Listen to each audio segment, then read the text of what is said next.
No, I'm setting up the chance that we're going to beat. But what if you don't? That's the whole thing. But what if you don't, Mike? That's what I'm saying. What if you don't? Then I'll have to accept it. I'm not going to be happy about it, but I'll accept it. But it's like I'm gonna keep my door open because I don't believe in locking my door. And you know what? Whatever happens. Then you come home one day, and because your door is open, your whole house has been cleared out. Well, if the Mets make the World Series and beat the Yankees, then your whole house has been cleared out. No, because his rooting for the Mets or Yankees doesn't affect the actual outcome. What leaving the door unlocked does. Oh, I know it doesn't affect the outcome, Peter, but I'm just saying you're rooting for the Mets to do well. If they get to the World Series and beat your Yankees, then where are you? I don't get it. I don't understand it because here's what it comes down to. He just said that he'd be happy for the city because he wants to see a local team win. If it can't be, he doesn't live in the city. A local team. No, but let's just say, all right. So the Mets and Yankees play in the World Series. He'll be upset if the Yankees lose, but I guess he'll be happy because the Mets won the World Series. So it's good for the city. That's not. He said he wouldn't be happy with it. So there is obviously a line, and here's the problem with the Subway Series for me. I think one of the reasons when you really break down. Why do you get excited because your team wins a championship? It's really, I think, the attention your team gets for being the best team in baseball. Like, you like that attention. Everybody's talking about your team. You're walking around the city. People are wearing Met hats, and the cab drivers are talking about the Mets, and your radio stations talk about the Mets, the back page of the paper, sometimes the front page, Mets, Mets, Mets, Mets, Mets. And you love that because your team's finally getting attention. Isn't that why you want to see your team win a championship? You don't get a ring. You obviously root for your team to win a championship because of the attention it brings to your team. So if you've got to play the Mets in the World Series, doesn't that take some of the shine away from your team? You're making too much being sense. in the World Series. We are shouting into the wind. I'm not going to fight anymore. I don't even want to talk about this nonsense. If you're a Yankee fan and wants to root for the Mets, good for you. Enjoy yourself. I don't believe you. No, I'm not going to turn the show into a referendum on I'm a dumb Yankee fan rooting for the Mets. Ridiculous. Do what you want to do.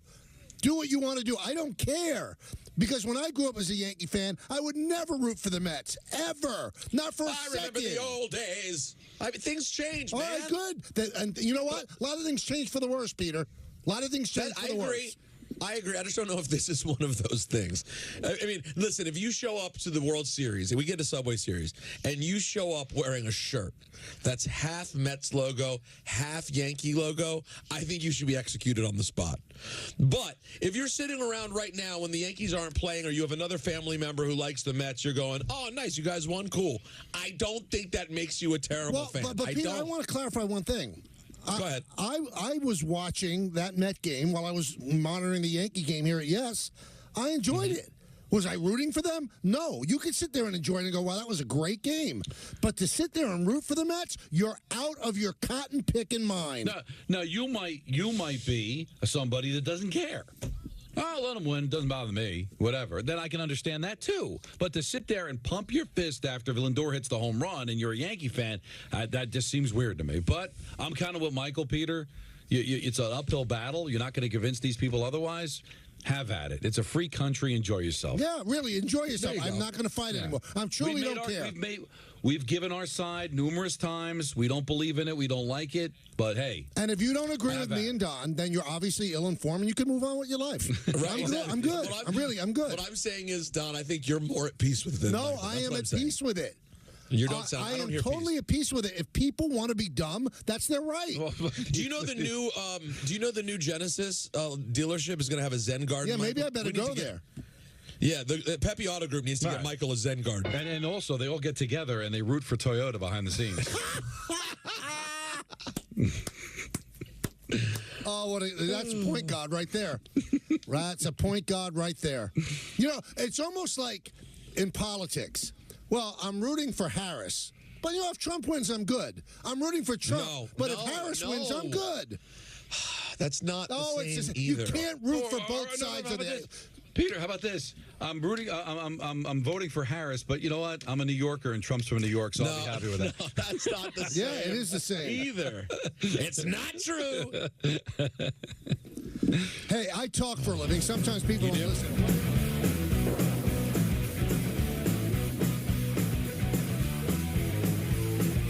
with the seat.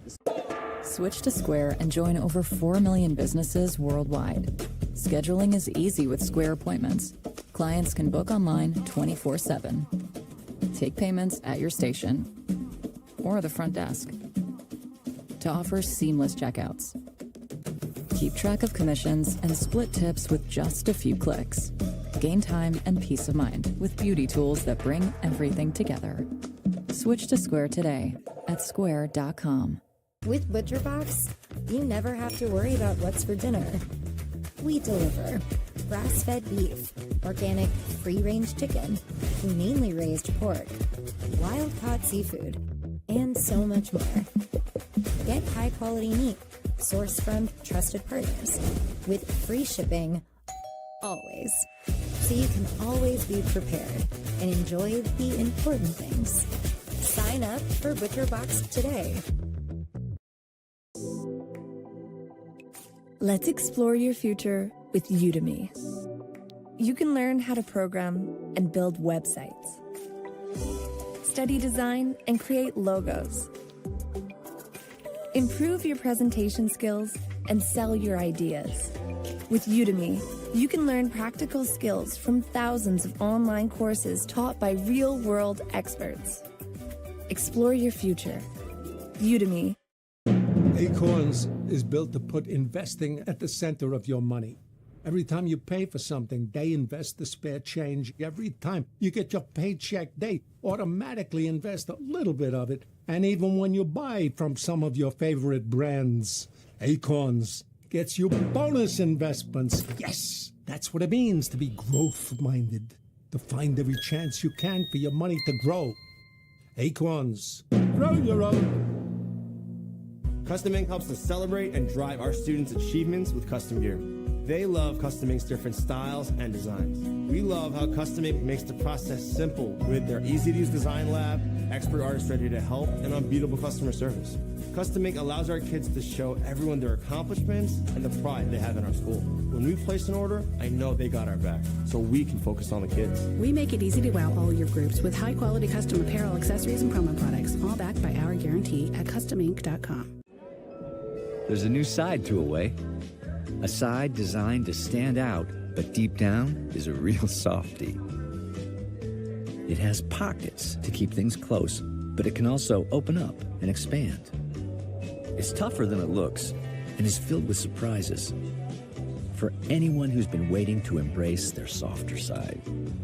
The wait is over. Now arriving, soft side suitcases from Away.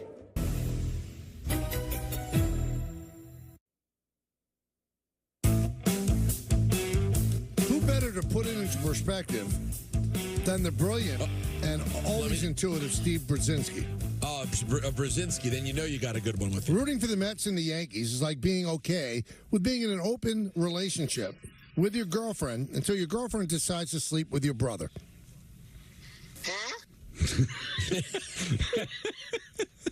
Nobody puts it better than Stevie. Yeah.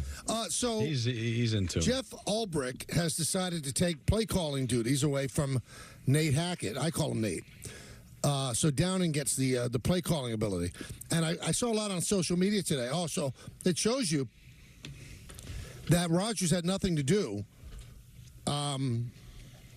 with Salah's firing, because it still ended up that his buddy got taken, had the play calling taken away. Well, everything that I've heard, Salah wanted to fire Hackett. Ulbrich didn't fire Hackett. He essentially demoted him. He still has the same job. He's still called the offensive coordinator. He's still making the same money. He's just not calling the plays. That is a big, it depends how you look at this, though. That is a big deal to me on paper. When I first saw it, I went, huh? I sounded like Don's mom. I went, huh? Huh? But now that I think about it, I mean, is that exactly what Rodgers wants from Hackett, or does he just like having him around? No, I think he just likes having him around. So if that's because Michael, you see what I'm saying? If what he wanted was his play calling, then this would be a big middle finger to Aaron Rodgers. Right. But Rodgers may not care about the play calling. He just wants him there. Connor Hughes tweeted the day that Saleh was fired that the reports of Saleh firing Hackett were not true. All he wanted to do was demote him from play caller. And that's still something that may happen. That was something that, I'm paraphrasing, but that's something that Connor Hughes had tweeted out the day that Saleh was fired. So, and then you heard Ulbrich say in his press conference that they were going to make some changes. So you had a feeling that that was going to happen anyway. Hackett did not call the plays in Green Bay. Now, LaFleur did. Jets don't have a LaFleur that's going to be the play caller. Downing may turn out to be really good at it, but I'm with Peter, Michael. I don't think this is a big deal to Aaron. I think he likes having Nathaniel Hackett around, bounce ideas off of, but I don't think he really cares who calls the plays because they formulated their relationship in Green Bay, had success in Green Bay with Hackett not calling the plays. So I don't think that this was something that bothered Aaron. I think it's something that he would have allowed Saleh to do.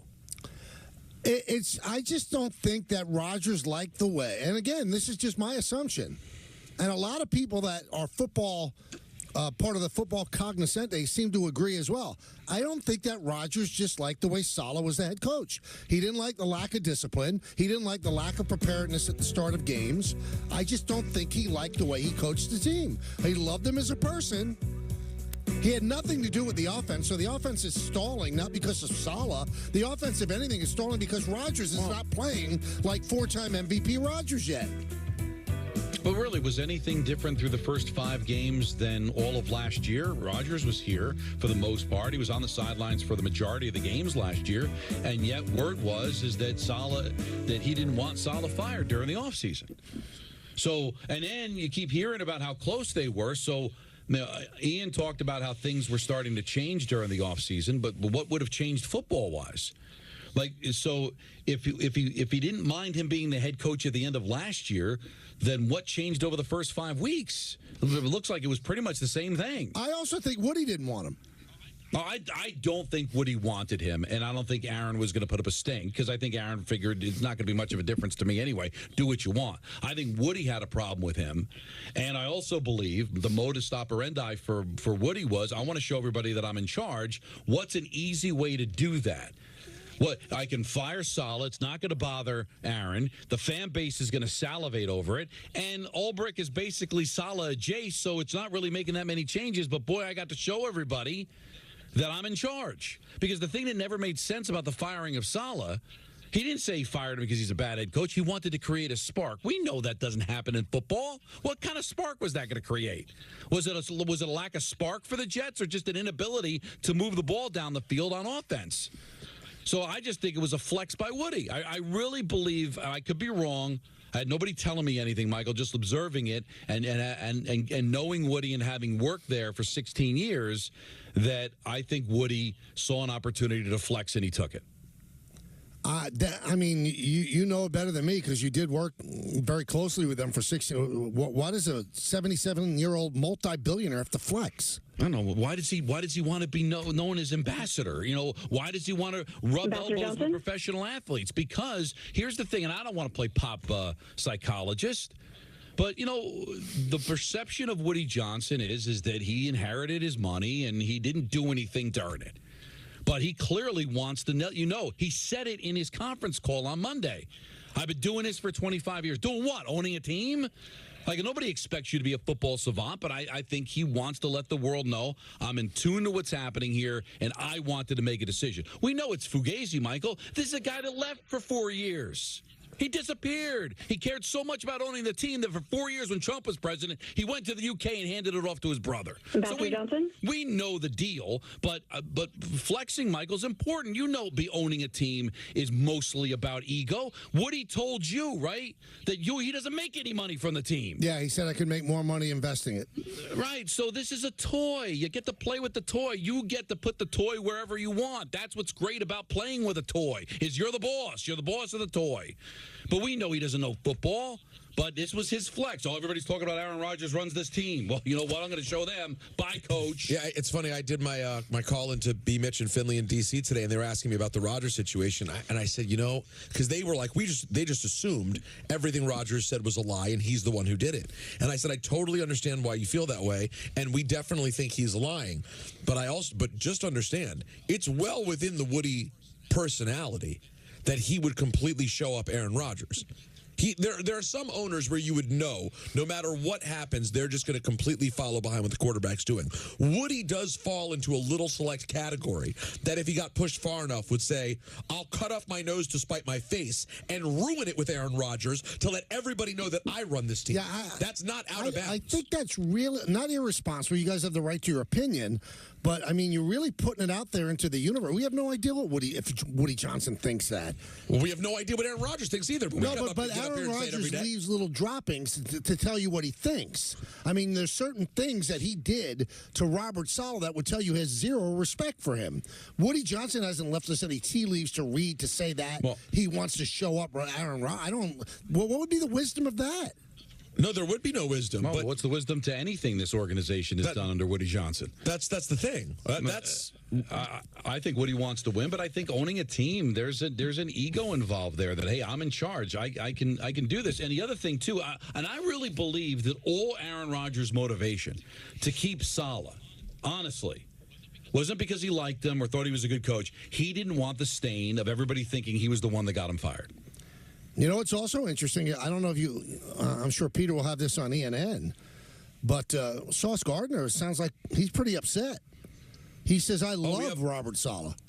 We have a lot of... All right, so we'll get to that. I guess we should wait, because I have Rodgers audio to play, I have Sauce Gardner audio to play. We have this lots is not to a get 6 o'clock field goal. No, it's 4:30. It's right around right the corner. in the middle of the heart of the show, the heartbeat of the show, the aorta of the show.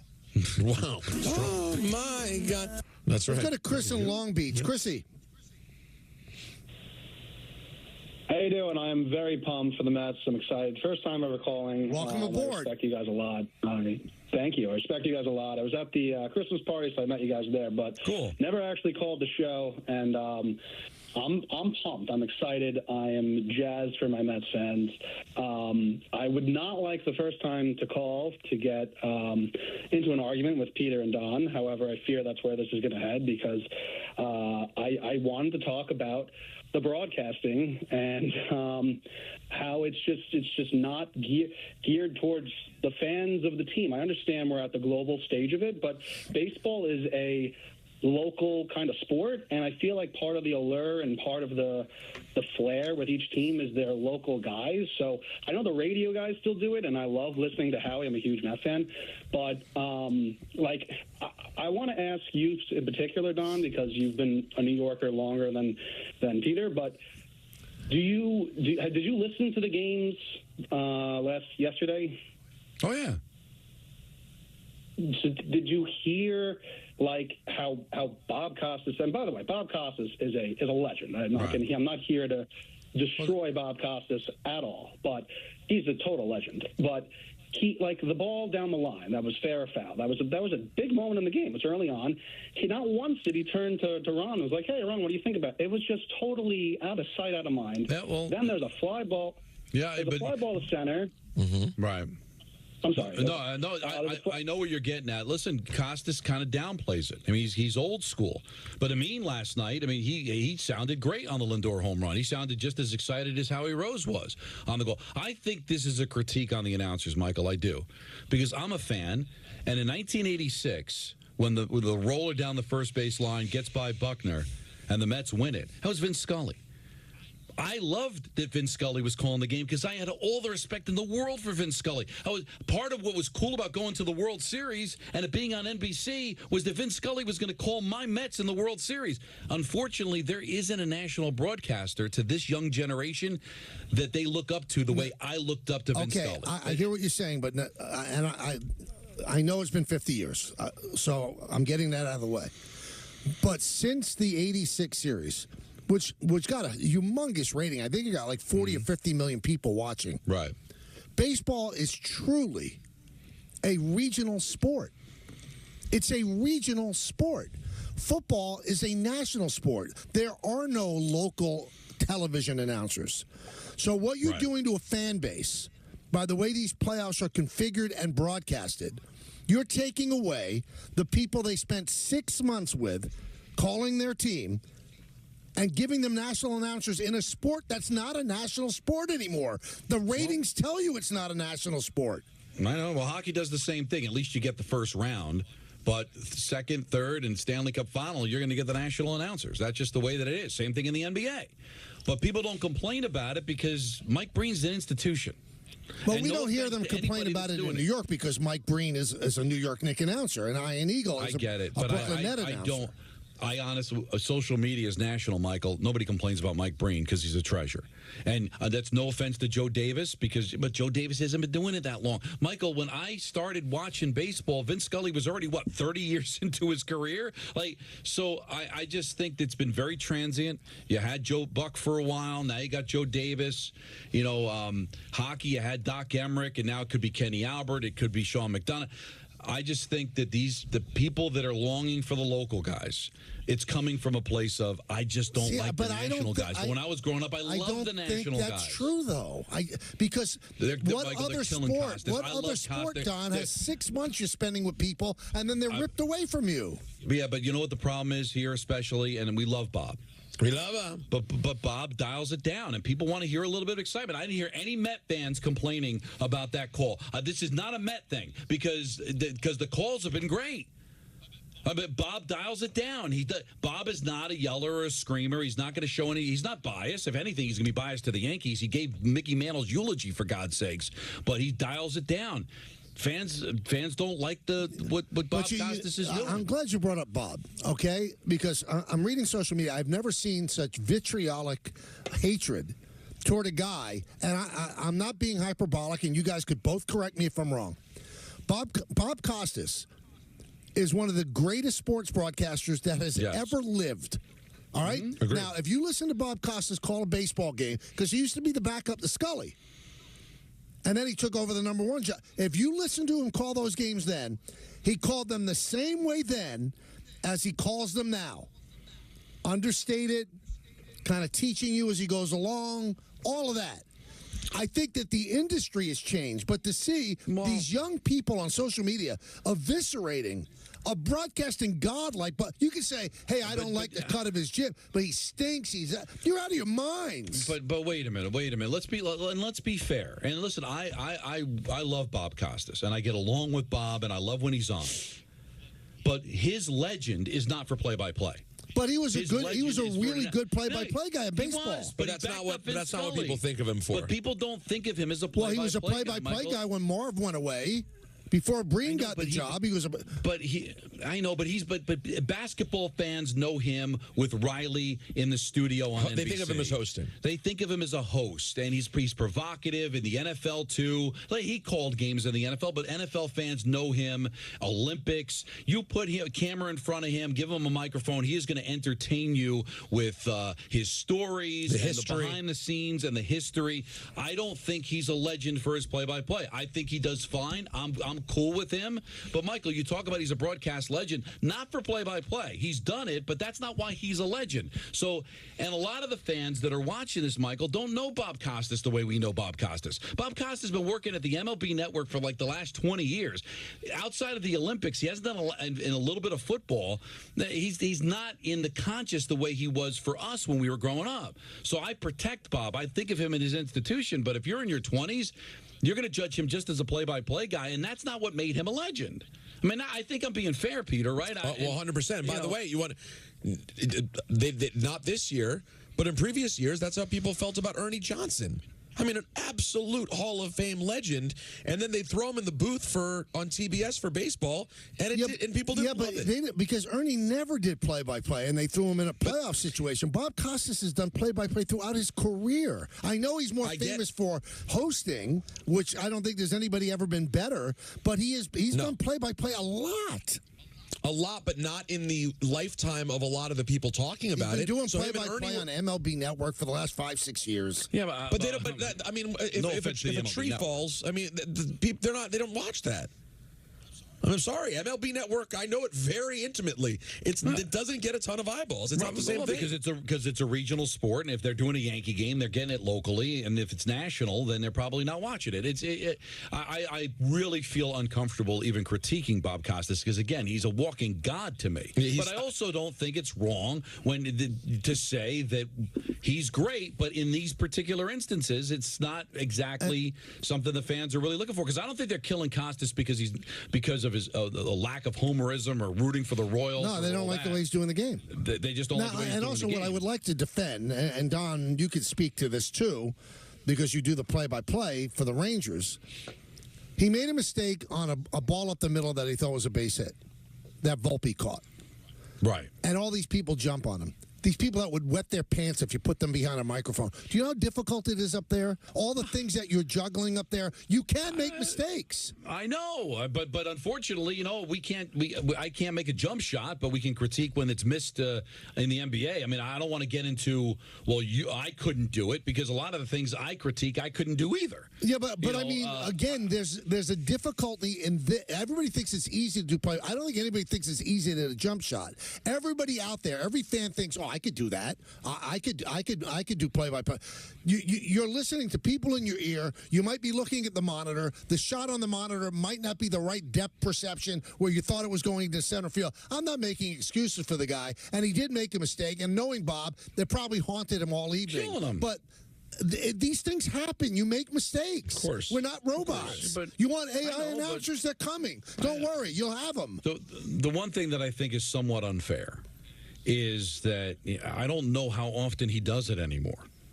That's a pretty big series to put him on. How many games does he do? He does about 10 or 12. That's a lot to ask, man. I mean, he's not in his 30s anymore. So when you get a guy that you normally, like Joe Davis does games, so he's probably got 150 games under his belt by the time he gets into the playoffs. I mean, I think it's kind of unfair for Bob Costas. I know why they do it, because he's a national name, but is that fair for a guy that does 10 games a year? Let's put him on a Yankee Royal series in the divisional round on national television. That's a lot to ask him to do. He probably wants to do it. No, I'm sure he does want to do it. But because that, and you got to just deal with the slings and arrows. I'm sure he's dealing with them, okay, but he's sensitive like everybody who does this. Nobody wants to be vilified. I mean, you don't think he's trending on Twitter that people don't like the job he's doing. He's not doing any different job than he did 25 years ago, 30 years ago. I think the genre has changed. Well, and there weren't moronic reviewers who had a platform. You know what I have here, Peter? What do you have? I've got the LCS schedules. Oh, you know what? This I actually usually when you say you know what I have here, the thing that comes afterwards I couldn't care less. This one I'm interested. You got all right? This Sunday, October 13th, former girlfriend's birthday. We'll leave it at that. NLCS Game 1, Mets at the Dodgers or the Padres. It's at 8:15, and you could watch that baby on Fox. That's Sunday night. Sunday night. Now, Monday, October 14th, it's NLCS Game 2, Mets at Dodgers or Padres, and it's 4:08 Eastern Time. You can watch that baby on Fox and FS1. And that's when the ALCS also starts Game 1. It's a nighttime affair, 7:37, and you'll see it on TBS, True TV, and Max. Then Tuesday, it's only the ALCS because it's a travel day back east to Citi Field. ALCS Game 2, 7:37 on the TBS family of networks. And then Wednesday, October 16th, Game 3 of the NLCS. It's scheduled for 8 o'clock. And you can see it on FS1. So and I guess the Yankees that'll be a day game. No, that's a travel day. The Wednesday. So I guess the thing they have to decide on Thursday when they both play. Well, you see, because the thing is, you say, put the Yankees on national television. If it's Mets Dodgers against Yankees, you got to go almost Mets Dodgers. I mean, Mets Dodgers, I think, would be the sexier one nationally. I've always found, I don't know whether this is intentional or just coincidence, Michael. I always found this to be the case, especially growing up, that the Game 2, because it's a travel day for whatever league, let's say just National League for the sake of argument for this, it's a day game. So the National League will have 2 games already completed before the American League starts. Yeah. And it's always seemed to be that way, and it's kind of odd. But we'll have doubleheaders; they'll overlap, and of course, all the games will be here. Every Met game will be on 880, and just make sure, especially for that 4 o'clock start, that if we're not on 880 because of the Mets, we'll be on 1050. There you go. Just get the app and get the app for God's sake. Yeah, stop making it so tough on yourself, Peter. I wanted to say one thing about you. Oh no, because I've been thinking about it a lot. So I was in the studio. What day was in the studio today, this week? Monday or Tuesday? Monday. No, Tuesday. Yesterday? All right. Whatever. And waiting for me there was something that you had gotten for me. Nike sneakers Supreme. That's right. Supreme. Yeah. It's And you got them for no reason whatsoever other than that you're a friend. And you have a connection, and you got it for Don, and you got it for me. Well, you have to understand. Frank, the good man Frank over at Supreme, huge Yankee fan and loves the program. Well, thank you, Frank. But you were the conduit. And I was driving home that night, and I had the sneakers on the passenger seat. And I thought to myself, very rarely do people ever do anything for me. Wow. So every time I get a phone call or a text from anybody, it's always wanting something. Nobody ever texts me or calls me, what can I do for you, Michael? Is there something I could do for you? And you did something so selfless. You didn't have to do that. No. And that's a sign of a true, terrific person. Wow. And all I did was accept free clothes. But you know what? You transported it to the station. I mean, there's stuff that you didn't have to do. Or you could have told Frank, don't give that jerk sneakers. He's an ass. What I would have been more likely to say is, why are you giving that old geezer a cool pair of Supreme See, that Air would Force hurt if Ones? you'd have said that. But I didn't say it. And I'm glad you like them. I think they actually will look quite good on you. And Frank actually is listening to the program. And he weighed in earlier, and he said, I love the Yankees and hate the Mets. I'm so demented that I might want to put $3,000 on the Mets to win the World Series right now. I don't want to see them win, but that way, if it happens, at least I get some money. That's a nice dimension. That's a nice demented person. I like that, Frank. And also, I know I shouldn't admit this, but like we had a caller earlier, like Don, you picked the Phillies. It's a win-win for me, right? I'm either a savant or my team won. Great point. I don't like picking my teams to win. And also, but the Mets, the Phillies in 5 was not an awful prediction. No, you had the Phillies in 4. You got the games close right. to being right. If he doesn't hit that home run, they win 1-0, and then you have Zach Wheeler waiting for you, and it's 1986 all over again, where you don't have to face Mike Scott. Oh, and Michael, you follow baseball longer than me, just because of the age factor. That's not nice. You don't win games when you leave that many people on. Usually don't. You don't. And so at 1-0, as great as I feel about this team, you could not feel good about winning that game when you leave 6 guys on in the first 2 innings. You know that's going to come back to haunt you. And you know what, Michael? It almost came back to haunt them even after they took the 4-1 lead. Because when Diaz walks the first 2 batters, they had a runner at second, nobody out the previous inning. Like, they could have tacked on. They never tacked on. But didn't anyway, matter. Peter, just thank you.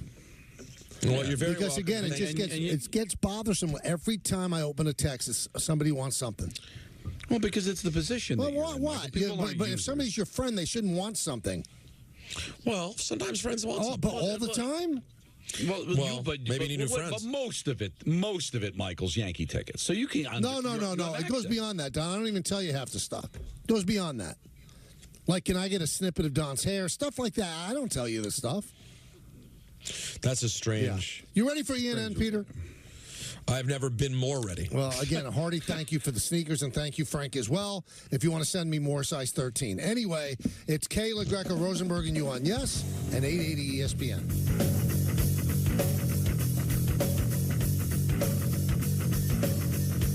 With ButcherBox, you never have to worry about what's for dinner. We deliver grass-fed beef, organic free-range chicken, humanely raised pork, wild-caught seafood, and so much more. Get high-quality meat sourced from trusted partners with free shipping always, so you can always be prepared and enjoy the important things. Sign up for ButcherBox today. Undergoing an internal conflict. Her arms are so silky. They're like buttered noodles? Buttered noodles. Ew. Gross. You literally don't know this person. So, my name is Isla. How do you have such smooth arms? EOS body lotion? Yum. I mean, cool. EOS body lotion. Stay smooth. I chose Upstart because I was on financial aid for school. It did run out. Once I found Upstart, I was kind of relieved. They're interested in my background. They were looking at more than just my credit score. I was able to get my money fast. I was able to consolidate all of those credit cards into one payment and raise my credit score so that I was able to make that move right after college. Switch to Square and join over 4 million businesses worldwide. Scheduling is easy with Square appointments. Clients can book online 24/7. Take payments at your station or the front desk. To offer seamless checkouts. Keep track of commissions and split tips with just a few clicks. Gain time and peace of mind with beauty tools that bring everything together.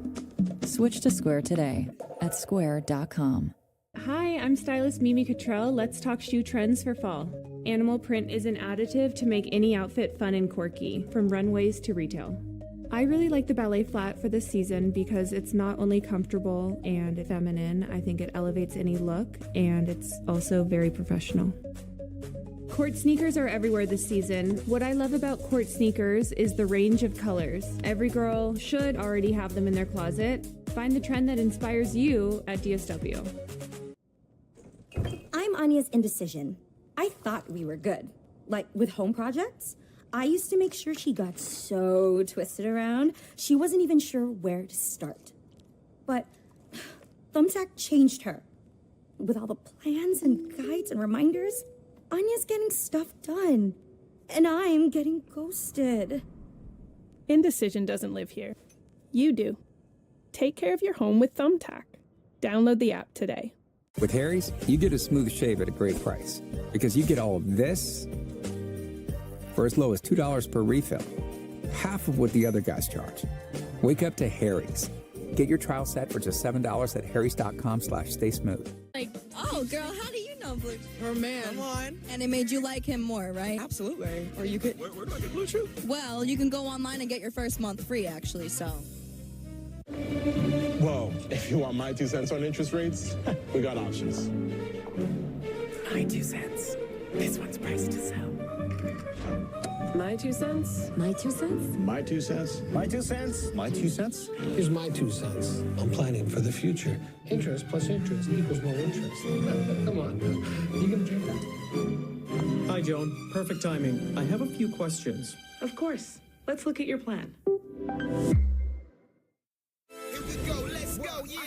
Yes is your Yankees home for the ALDS. Pre-game, post-game, around every game. Tonight, get set for a crucial Game 4 against the Royals. Cole is going to be the X factor in this game. Then come back for post-game reaction after the final out. Starts tonight at 7 on Yes and the Yes app. Visit linkedbylovetv.org to learn more about kidney disease, transplantation, and prevention. Get the facts, get checked, and get healthy.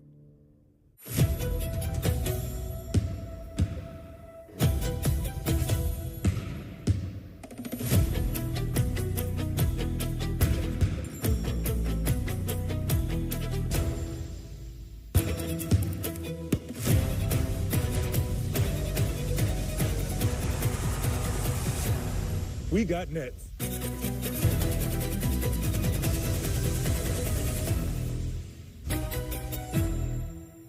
August was born 3 pounds, 9.8 ounces. When I first saw him, it was a whole range of emotions. There's stuff I still want to do. Being a young dad, it's not giving up. It's shifting. Just seeing him happy. I looked through his eyes. I envisioned a whole future with him already. To throw the first football to him, give him ice cream for the first time. I'm happy because he's advancing in life. My life is now devoted to his life. People I don't care for who say nasty things about people I do care for, and then I end up getting caught up and emotional about it. What does it do for me? Even more than the people that get ripped. Yeah, and the person who got ripped already handled it perfectly and responded in a way like only she can. She's very good at dealing with those things. She doesn't need me. No. What do I need to jump in for? Hey, welcome to ENN, everyone. Hello. It's brought to you by our friends at Security Dodge. Go see Michelle Scalisi and Come get some. Yeah. say good evening to Michael and myself. I am at peace with it. I don't hear peace. Let's say good evening to Don. I miss walking down the street with a T-Rex. Let's say good evening to Don. I do this for free. And to myself. Oh, my God. I think you were saying, oh, my God, for a completely different reason than the Mets. Oh, my God. That's what it sounds like to you? Yeah. That's troubling. Here's Francisco Lindor on the big grand slam. I was just trying to get a good pitch in the zone. I felt like I got a good one early, and I missed it. And I was just trying to do whatever the boys did, which is get on base. They did an amazing job. I mean, my bat doesn't come up if it's not for the guys in front of me. So I was just trying to do that. Is that a new baby? Did he pull a Steph Curry? That's what it sounds like. Yeah. I wonder if his other daughter continues to say Buck. But so that must be his younger. He has a younger one. Mendy. That was my favorite. That's when you knew Lindor was a forever Met. When his tiny baby daughter would refer to their manager as Buck. I mean, how did you not know then? Sounds like if Sauce Gardner had a child that'd say Robert. Buck. Well, that's a good. I know what you're doing, and you brought us over there nicely. Yeah. So let's get to the Jets. All right. First and foremost, there's a structural change here. Nathaniel Hackett, the hack man, Nahak as I know him, is no longer the play caller. Let's get someone who I trust, who knows more than me, to break this down in a way that makes sense. Here's Mina Kimes explaining the structure of the Jets situation. Yeah, the title change revelation at the end, or the lack of title change, yes. It only reinforces what we already know, which is this is Aaron Rodgers' team. Yeah. He is, regardless of what he says, very much in control of everything that happens. And that's why I'm sort of skeptical that this play calling change is going to solve things for the Jets. I mean, Todd Downing has, as Kimberly alluded to, called plays in the NFL before. Don't think it was okay in Tennessee until it wasn't. At the end, that offense was not very efficient. It's entirely possible that he improves upon Nathaniel Hackett in terms of sequencing, maybe some of the game day execution stuff, game planning for opponents, sure. But Dan, you know this. The offense is going to be the same. The overall structure of the offense is not going to change with a new play caller. Now, Aaron Rodgers, of course, was asked about the Hackett situation. And here is A-Raj talking about Hackman being demoted. Yeah, I mean, I knew there'd be changes after they let Robert go. I had conversations with Brick over the 2 days. I knew that he was thinking about it, leaning toward it, and I told him I'd back him up, whatever he decided. And Rodgers on Hackett staying with the team. I love Nathaniel. I mean, he's one of my dearest friends in the league, and obviously a tough situation, but I think it speaks volume to the character that he has, that he wanted to stick around, be here for me, be here for Todd, support Todd. So it's credit to the man that he is. I mean, a rough 3 years for Hack. What other options did he have? Wait, so he could have left and still got paid, yeah. Resigning was on the table? Yeah, he could have left and said, just give me my money, I'm out. You can say, give me my money, I'm out? Well, I mean, they obviously don't want him. He's the offensive coordinator. He's not calling the play, so he's a neutered version of an offensive coordinator. I'm sure they give him a soft landing, pay him the rest of his money, and let him walk away. Maybe you're right, but Rodgers is the one who got him the job, and if Rodgers says, hey, I'd like you to stick around. It's not crazy. I mean, Dable took over the play calling from Kafka. He's still there. I mean, how many coaches go, pitch a fit and then resign? Yeah, but Dable is known as an offensive savant, so he took the play calling away. But Downing was the quarterback coach, and you're giving him the offensive coordinator's main duty. Listen, I just don't know if I'm going to compliment Nathaniel Hackett for not resigning. I'm not complimenting him, but that's what I'm saying. I think it was on the table. But mid-season, that's a bold Well, they move. fired the coach mid-season. True. But why would you want to now not have a job in the league? Because he's not going to get another job right now. You'd be sitting around the rest of the season. Well, but if he got paid... Yeah, but I think you don't get paid when you resign. No, I understand that, Don, but I think that they would probably have paid him. They don't want him there. But paid him to then be. But what I'm saying is he can't get another job. So I don't think he's ever getting another important job in the NFL. No, after the last 2 jobs. But I listen. He knows Nathaniel Hackett way better than I do. But I just don't know if it was on the table that he was so insulted that the play calling was taken from him that he'd walk away from an NFL job. Rodgers is the one who just brought it up. Shows you the type of man he is. So he obviously was insulted. I think he's complimenting his guy. But I think he's over complimenting. I don't think that's anything that even Nathaniel Hackett should have considered. He didn't call the plays in Green Bay, so I think this happens. Yeah, but I don't think they were taken away from him, Don. It's part of the rules of engagement. Now it's taken away. So I think we could all agree, though, this is a mess. Has Rodgers ever been in a situation midseason that's this bad? I mean, this is crumbling around him. And the level of pressure going into Monday night, Don, that is a high-pressure situation. There were seasons in Green Bay where they were like 4-8, and it wasn't a great year. But the whole team structure wasn't collapsing around him. But he was younger, and he can bail himself out of it. But, if you read Ian's book, which I know you guys did, that there were times that he didn't get along with McCarthy, and there were, Ted Thompson passes away. There was.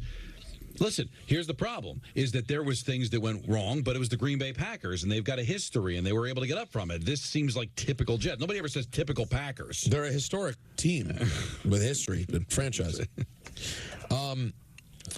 Let's play Antonio Pierce answering questions on Devontae Adams. Are you expecting? What's your prediction? Just one-word answers? Well, there'll be no answers. The words will be said. Here we go. He's still a Raider. He's never not been a Raider. Yeah, actually playing a game for the Raiders. He's still a Raider. When he's healthy and he can play, we'll play him. He's just not healthy right now. And he's getting closer, though. That's the good part. He's working every day to get that hamstrings right. He's in the right headspace mentally. Like I said, we talked recently and had a good conversation. He's ready to play football. Has he been rehabbing here at the facility, Antonio? Yes. All right, there was something there. Answered. There we go. Deshaun Watson is not playing good football. In fact, I watched last week, guys. I've never seen anything like it. For where this guy was a few years ago, I mean, he is so bad. Here is Deshaun on dealing with the criticism. First off, I don't hear it. I don't see it. So I'm not on Twitter. I'm not on any social media or things like that. So anytime that stuff comes up, the only time I first hear it is either you guys are bringing it up or, somebody else outside, and I just don't know who it's coming from. Are you on this planet? Because, I mean, the conversations, it's everywhere. But what would bother him more? The complaining from fans and then the critiques he's getting from them, or just watching himself on film? Does he need to be told he's playing poorly? I mean, I would think if he watches the film on Monday, he goes, "Oh my God, what happened to me?" Right? He'd go, "What? Oh my God!" You know what? The Browns deserve this. First of all, they traded for a guy who had a real sketchy past, and then they guaranteed his entire contract. Good for them. Well, I interviewed a friend this week on Cheap Heat, a great wrestling podcast. You can find it wherever you find podcasts. And you just said I was a great friend 5 minutes ago. He didn't mean that. That's what you hate to see. And my friend Vic is a big Browns fan. Okay. I feel there are a lot of Browns fans in WWE. The Miz, as you remember, huge Browns fan. Jerry the King Lawler, huge. Johnny Gargano, it feels like half the roster loves the Browns. And they take out that pain and frustration in the ring, right? It's just, guys, they were just 2 seconds ago. Their whole fan base was so happy because Flacco took them on this run. And they were like, oh, my God, anything's possible in Cleveland, right? Like, that's happening. And it had been coming in a build over the last couple of years. Myles Garrett, this great defense, all this stuff had happened. And now they're instantly back to, like, historically bad levels again. But, you make mistakes like that because you're chasing after a quarterback. Right? They haven't had a quarterback since Kozar, so they throw guaranteed money at Watson. It's no different than the Jets, getting into bed with Aaron Rodgers. Michael, you need a quarterback. It's not a bad team. There's talent there. Just don't have a quarterback. And they thought they had one. They gave a ton of money, and now you get a bad quarterback, guys. Your coaching career could be over. Kevin Stefanski's not thought in the same way. Robert Saleh's lost his job. Probably will not get another head coaching job. I think he could be a defensive coordinator somewhere. You get in bed with the wrong quarterback, you're in trouble. So what does Stefanski do? Does he give Winston and have to? I don't know why they don't want to give up. I get it. You owe him the money. But after watching a full game, like I watched a full entire Browns game last week, this guy's not giving you. But Jameis Winston will give you a better chance to win. I hope you're right. I hope it's not a situation where management's like, no. You're not playing Winston. You're playing Watson because we're giving him guaranteed money. I think that's what it is. And then when he fails, they fire Stefanski. Absolutely. And that's so unfair. Because Stefanski probably wants to play Winston. Because I think Winston would give him a better chance to win. Well, yeah, we've all seen Winston makes his mistakes, but he puts teams in games. I mean, he'll score points. This is statistically incredible, guys. In 2020, the season when we all sort of agreed, I think, Deshaun Watson was entering the elite of NFL quarterbacks. He threw for 4,800 yards. He led the league. He threw for 33 touchdowns and 7 interceptions. In the now 2.5 seasons that he's played since then, he's thrown for 19 touchdowns and 12 interceptions. He's thrown for, let me do some quick math, 22, 17, like 3,000 yards over the last 2.5 seasons. But you know what's incredible, though? And I didn't watch every down because the team wasn't good in 2020. He threw for almost 5,000 yards, 33 and 7 touchdowns, interceptions. They were 4 and 12. Well, they were a bad team still. Yeah. You know, so how, because he's never come close to those numbers. The closest he came was the 4,100. Yeah, 26 and 12 the year before, 26 and 9. Still, those are good years. But they were 11 and 5 and 10 and 5. Like they were a playoff team. Right. And then all of a sudden he has this amazing season and they completely go in the tank. So how much of that jump was maybe a little fugazi? Well, now it certainly seems it. Let's go to the other side of the coin, guys. Big quarterback matchup this weekend. My commies, Jaden Daniels versus Lamar Jackson in the Beltway Bowl. Jaden Daniels doesn't want to be compared to Lamar Jackson. I don't know. I mean, I think growing up, high school, you get comparisons for college, and then college you get kind of within the draft comparisons of who this is, kind of the skill set is like. But I'll say for me, it's kind of just, go out there and it's trying to be unique and try to be not really different from everybody and appreciate what they could do, because you always learn stuff from other quarterbacks within the league. I'm not closed-minded. I always want to be able to grow, but, at the end of the day, I want to be known as Jaden Daniels and not the next such and such. And Lamar Jackson on being compared to Jaden Daniels. He's his own player. He's his own man. At the end of the day, we trying to make a name by ourselves, not anyone else. I've been catching glimpses of his play on social media and stuff like that, and he's going off. He's doing what we seen in college, what got him to Heisman. By the way, I got to tell you guys, they're not even similar. It's like actually the laziest. Well, you know what it is? It's two African-American quarterbacks. So right away they say, the same player. Two African-American quarterbacks who are capable of taking off and running. But, it took Lamar years, it seems like, to become a pass-first guy. Jaden's immediately a pocket quarterback who goes through all his reads and then runs when he has to. You're going to be at the game, aren't you? Oh, I'll be there. Oh, that's exciting. That's right. And I'll be at the Liberty game one tonight, too. Big sports week. That's right. No! That's ENN, brought to you by Security Dodge. Shop 24/7 at securitydodge.com. During their Jeep Adventure Days, I don't know if you guys also saw earlier Stephen A. Smith's reaction to the new Shams Charania drop that Mitchell Robinson will miss the rest of the calendar year. I thought we knew that. We didn't know it would be they pretty much said we knew he would January. start the season. So what was the now reaction? It's official, I guess. Not good. Not so great, you don't have Bob. a clip? No clip? Clip? No, I have Shams explaining on First Take, but I don't have the clip of we'll Stephen pass A's on response. that. 1-800-919-3776. It's Kay, LaGreca, Rosenberg, and you right here on Yes and 880 ESPN.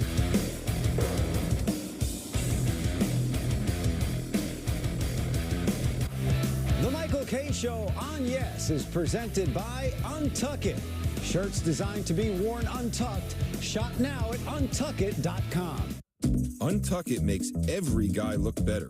From tall to short, from big to slim. From our iconic button-downs for all shapes and sizes to a whole lot more. Try us today. Untuck It. We just make guys look better.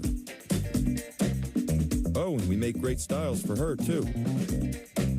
Find the perfect fit at untuckit.com in more than 80 stores worldwide. Amazon Fall Favorites are here.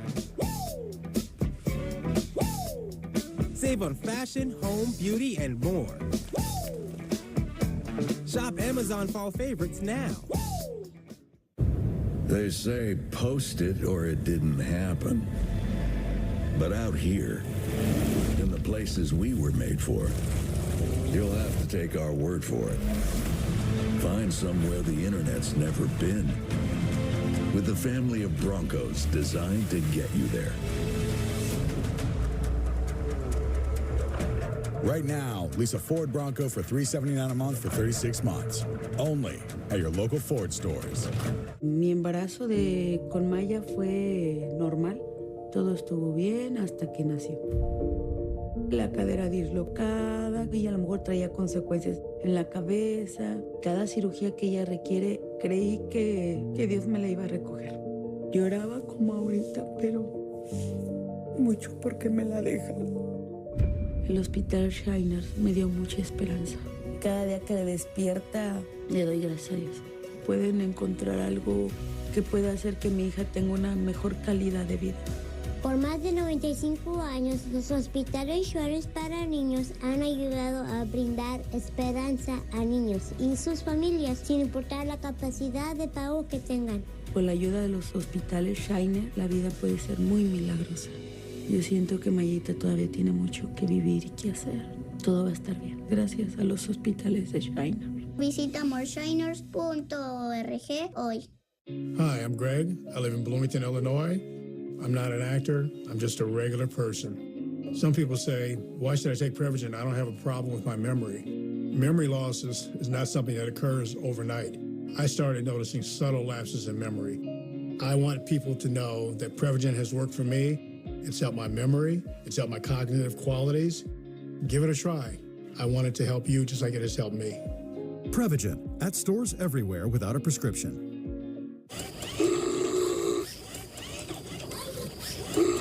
I think we missed a step. Yeah.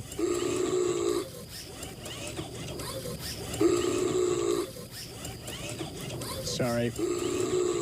If you're an asbestos victim, pay close attention. Billions of dollars are being paid out to people like you. We should know. We're Whites in Luxembourg, the law firm that already won over $9 billion for men and women just like you. That's right, over $9 billion for mesothelioma sufferers and their families. We know you're short of money, and we know you're short of time, so we fight hard. Call Whites in Luxembourg at 917-LAWYERS. That's 917-LAWYERS. Whites in Luxembourg, winning big for the little guy.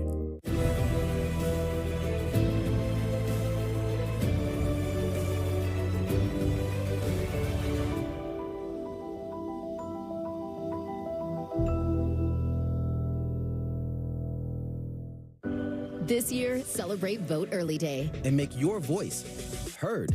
Over 250 million Americans can vote early. So the question isn't why vote early, it's why wait. Find out how you can vote early at voteearlyday.org.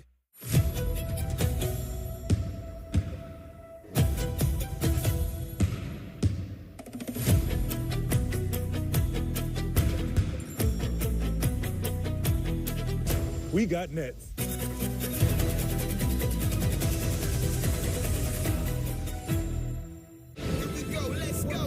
The Bombers are set for an epic October run. Just outstanding. And yes is your Yankees postseason home. There's an urgency to win.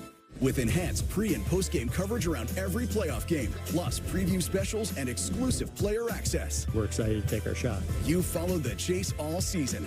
Tonight, get set for a crucial Game 4 against the Royals. Starts tonight at 7 on Yes and the Yes app. I was diagnosed at 65. 37. Earlier than most. Every 9 minutes, someone is diagnosed with Parkinson's disease.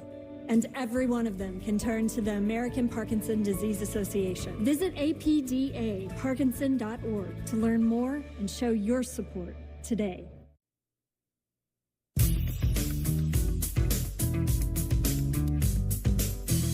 All right, so our show has a good amount of listeners down in Florida because of the app and because of Yes, and we hope that things have gone as well as they possibly could go in very, very trying weather times. And, you know, there's pictures of Tropicana Field where the roof was ripped off. Now, for those that don't know Tropicana Field, it's a cloth roof, and it's been there forever. And the winds, I think, were 150 miles an hour, and they just ripped the roof off. Yes is showing pictures of it right now. Well, and it was a shelter. Yeah. It was being used as a shelter, the Trop, and the roof came off, which is, you have to imagine that must have been a terrifying. Yeah, there were beds and everything on the field. And, you know, for a more mundane question, where do they play? I mean, are they able to repair that by April? Or will they be playing in Steinbrenner Field? The Yankees use Steinbrenner Field as a refuge for all of their employees to get out of their houses and go to the more steady Steinbrenner Field. and I heard that the foul poles on the main field got blown away. There was some damage, but at least people were safe within the confines of the field. But Tropicana Field, if you're not watching on TV, the entire roof, other than 2 panels, blown away, shredded. I'm not a conspiracy theorist, but I'm being not serious about the conspiracy part of this. But someone did point out on Twitter, it's weird that yesterday the Tropicana in Vegas imploded intentionally, and then Tropicana Field completely blew apart in Florida. Well, Bobby, I watch a lot of things. You never know. But yeah, it's a weird. And I spent a lot of time in the Trop because that's where WWE had their Thunderdome set up. So many people hate that stadium. I don't. It's a great stadium to work. It's not the perfect baseball stadium, but the facilities are terrific. I agree. I like the building too. It's awful. It's a shame. I would think that it's only October that you could replace that in time for the start of the season because it's a synthetic or fabric roof. Although the same thing happened. Remember Montreal's dome, Michael? It was a similar thing, but they'd be able to remove it. It was like a drape. It just came down, and that would always get damaged because of snow and wind up in Montreal, and they'd always have to kind of patchwork it. So I think we've got enough time to make that happen. But the storm surge kind of reminded me of Sandy, like 15 feet storm surge. And you just feel bad for people that had to evacuate that had nowhere to go. Go to a hotel. Well, not everybody has the money to go afford a hotel, and you hope that they were able to accommodate the people and all that. But you think, well, how do these people stay? Some people stay because they want to protect their property. Some people stay because they don't think it's going to be that bad. But some people stay, Michael, because maybe they just can't afford or don't have any other place to go. There were places that didn't have gas, so you couldn't drive away. A lot of people don't have the money to just get on a plane and fly away. So I hope you and your families are okay if you consume the show down there. And if you don't, well, we send out our best wishes. I'm wondering, gentlemen, today's Thursday night. There's a football game. It's the 49ers against the Seahawks in Seattle. San Francisco 3.5-point favorite. Not feeling this one at all. I think it's an interesting game for sure, but that 3.5, the way the Niners have played, 3.5 on the road, I'm good. And how am I supposed to pick Seattle, Michael? They haven't looked great either. Ayo, Seattle. I'm going to lay off this one. You, Peter? I'm not feeling it. Right, I got to look at. I haven't looked at the slate yet, except for the Commies game. My gut is no. I don't like it because I just don't know. Listen, San Francisco's coming off a loss. You'd think this would be a bounce-back spot potentially for them, but it's on the road. It's more than a field goal. If it was 2.5, 3, I might, but that hook scares me. Yeah, you know what? I'm very interested. We'll see how interested I am. Really? Oh, and it's been working out for you. Why don't you show us something? Yeah, why don't you show us something? We'll see. A little bit. We've got a lot of show left. We got a lot of show left, my friend. Yeah, but just clown show. And we also we have you do what you want. 1 point. We have Hank Lundqvist. That's right. Hank Lundqvist is coming up at 5:45. So the new Gotham app. We'll talk about that. We'll talk about the Rangers starting their home series. Really giving it to my Penguins something dirty yesterday. They were so good, and the Penguins were so bad. But I think it was more that Rangers were just overwhelming. 6-0. And they had a goal taken away. I enjoyed listening to you. Some sweet dulcet tones of Donald Marco LaGreca during the second period intermission. Oh, you did? Sure, I did. Oh, nice. Thank you for listening. Now, we're going to come back. We'll preview Yankees Game 4. They could end it tonight, move on to the ALCS, or they could really make it excruciatingly difficult by going to a Game 5 on Saturday with Carlos Rodon on the mound. We'll talk about all of it and much, much more right here on Yes and 880 ESPN.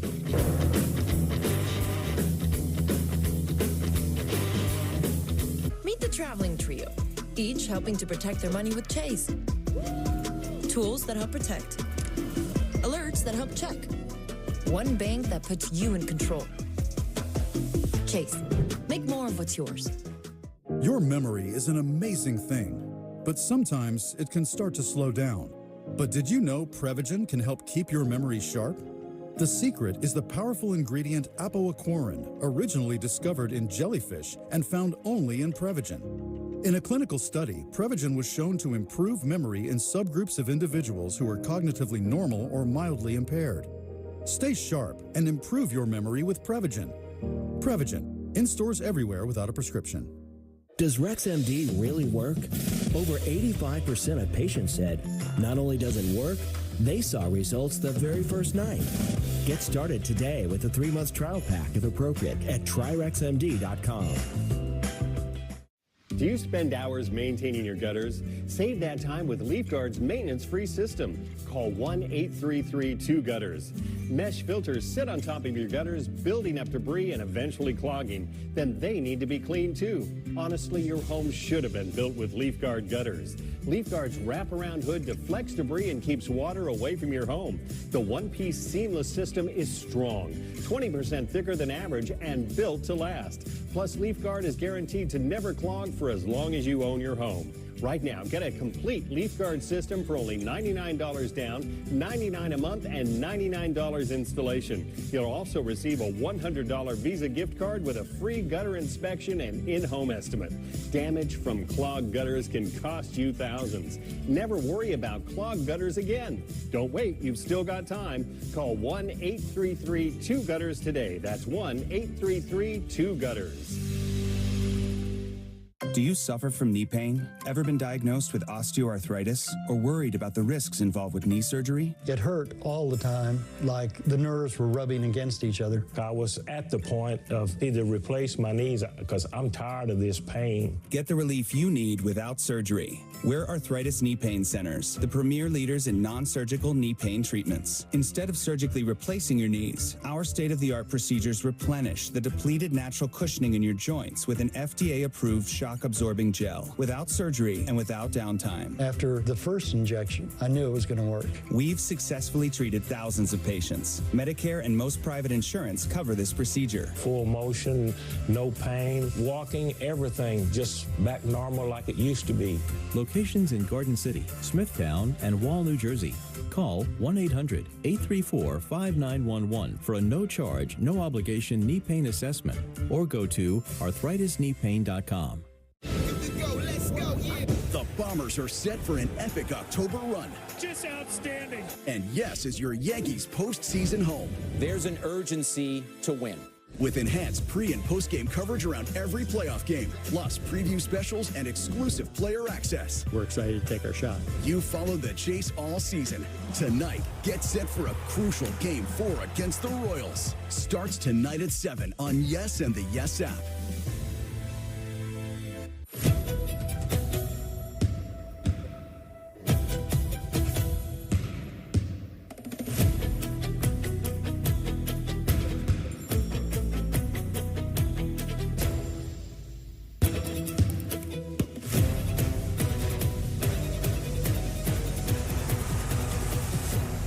We got Nets.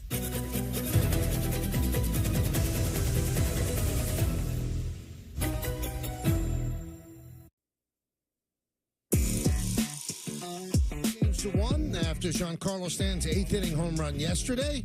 Gives them a 3-2 lead, and then they win the game 3-2. The bullpen, again, perfect. They have yet to allow an earned run in 3 games. And Garrett Cole will try to close it out tonight. I expect better of Garrett Cole than we saw from him in Game 1. This is not a swing and miss team, the Royals. They do put the ball in play, which sometimes causes him a little bit of problem. But I think that what's going to happen is that the last time we saw him, he was on 8 or 9 days rest. And that does impact you. He would not use it as an excuse. And I think it impacted Rodon, and I think it impacted slightly Clark Schmidt. That's where the long layoff plays, I think, more in the pitching than anything else. So I think Cole's going to pitch well today. Michael Wacha, he's able to control Judge career-wise, and we'll see if he does it again today. Here's the starting lineup for the game. Gleyber Torres leads off, plays second. Juan Soto in right. Aaron Judge in center. Austin Wells, who's been struggling, he's catching. Giancarlo Stanton will DH. He'll bat fifth. Batting sixth, playing third base, Jazz Chisholm Jr. Anthony Volpe, the shortstop, bat seventh. Batting eighth, left fielder Alex Verdugo. And John Birdie gets the start today against Michael Wacha. So he will play first base, and he'll bat ninth with Garrett Cole on the mound. The Royals will send Michael Massey to second base leading off. Bobby Witt Jr. at short. Vinny Pasquantino, the DH, hits third. Salvador Perez will clean up and catch. Yuli Gurriel at first base will bat fifth. Batting sixth, the left fielder MJ Melendez. Tommy Pham in right field will bat seventh. Batting eighth, playing center field, Kyle Isbell. Michael Garcia, third base, bats ninth with Michael Wacha on the mound. Wacha went 4 innings in game 1, 4 hits. Cole went 5 innings with 7 hits, 4 runs, 3 of them earned. He threw 80 pitches. Wacha threw 70. I would think that on normal rest, you'll probably see a closer version of what Cole is than you saw in the first one. But if he doesn't, then it's nail-biting time, everybody. You know, I had an argument with somebody here at Yes earlier when I got here. Really? If a friendly argument, a sports argument. Okay.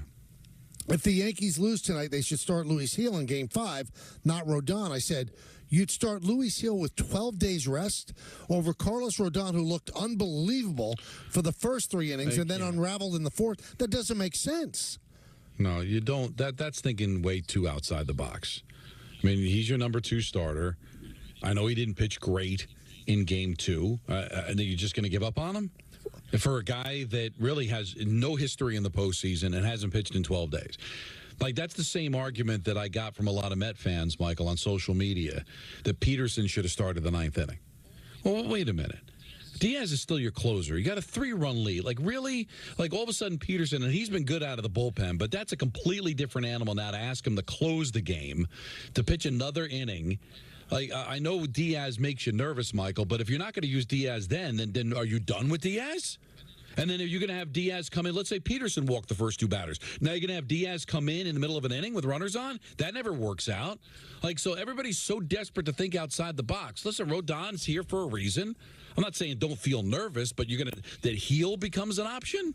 Yeah, I don't think we're going to see Heel unless, you know, if Cole gets knocked out in the second inning today and the Yankees don't want to burn out their bullpen in a game that they're clearly going to lose, and they'll have Heel pitch 5 innings and then their bullpen will be all right for a Game 5. But you want to end it now.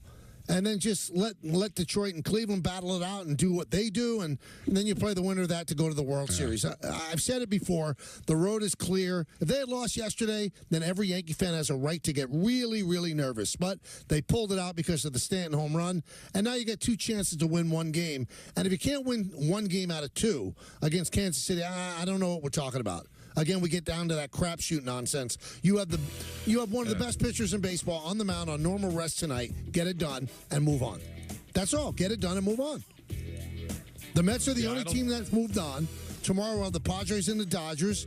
That series tied at 2 games apiece. We got the Tigers and the Guardians and the Yankees and the Royals. So it's been a fun postseason so far. Even the wild card series have been fun. Mets waiting to see who the Padres and the Dodgers eliminate, and then they will play that team. And that team will have home field advantage over the Mets for the right to get to the World Series. Yes, we're actually saying that. If the Yankees win tonight, the Yankees and the Mets are 4 wins away from going to the World Series. That's pretty good stuff. I mean, it's becoming more and more of a reality. And speaking of the Guardians, Michael, back on Monday, in the bottom of the 6th inning, they scored 2 runs. Haven't scored since. Think about that, 20 innings. Like, what's going on? I give the Tigers credit, but come on. Yeah, that's not going to look good if they go down quietly tonight. You know, we talk about how, like, the long layoff hurts the teams that have the best record. I think it might be something deeper. The teams that are in the wild card, Don, and we've seen this, the Mets essentially have been playing playoff baseball since the beginning of September. Yes. Every game was mega important. Dodgers, same thing. Even the Royals, same thing. The Dodgers and the Padres have had it locked up for a while, and the Guardians had it locked up, and the Yankees had it locked up. Now they held off the Orioles for, but the last 2 weeks, Don, that wasn't playoff baseball. They played some important games on the West Coast. I think the wild card teams, they're battle tested because they've been playing playoff baseball for a month. Yeah. And also, Michael, I know there's division winner and bye. You know, this isn't the NFL where back in the day you were 15-1 and got the bye going up against the 9-7 wild card. The Guardians won 92 games. The Tigers won 86. They're separated by 6 games. Is there that big of a difference? Now, I know the Tigers have been red hot, but you're right. You sit there on your throne of a bye, but are you really that much better than these wild card teams who now have been engaged for the last month, playing meaningful games, coming in with probably very little pressure? That's going to build as time goes on. I think the Tigers will feel pressure to try to close it out up 2-1. But really, I mean, they've been playing postseason baseball for the last month. And the Guardians, they had that series against the Twins about a month ago where it was kind of a little dicey. But at the end of the day, they kind of cruised into the playoffs. But really, Michael, is there that big of a difference between the Tigers and the Astros or the Royals and the Orioles? And even the Yankees and the Royals, Michael. I mean, the Yankees, 94, they're a 1 seed. They're 8 games better than Kansas City. I mean, that's significant, but not that significant where you'd be like flabbergasted if they played with you. And now you've got the disadvantage of sitting around while these teams have played meaningful games to be able to get into the playoffs. I think right now the bye's a disadvantage. You can fight through it, and you still want it, I guess, because why would you want to play an extra potential 3 games? But I think it's a bit of an Achilles. Now, the Mets with a thrilling, theatrical, almost mystical, phantasmagorical game. And, I mean, their whole run has been that. Their whole run has been that. They were 3 outs away from being eliminated against Milwaukee. 3 outs away. Then Alonso hits that home run. Then the big home run against the Braves. Now, I think they were getting it anyway. They were going to split one of those games, or those 2 games. But the home run by Lindor was gigantic. And then I think they beat a better Phillies team. And right now, the Mets are playing as well as anybody. And I look at the National League Championship Series, what it could be. We'll talk more about it tomorrow. It's a big Football Friday as well. If I'm the Mets, and you should always be careful who you root for. Yeah. But let's say that you're in the position to root for somebody. I want to play the Dodgers. The Dodgers have no pitching. None. 0. There's a lot of holes on that team. Their bullpen is questionable as well.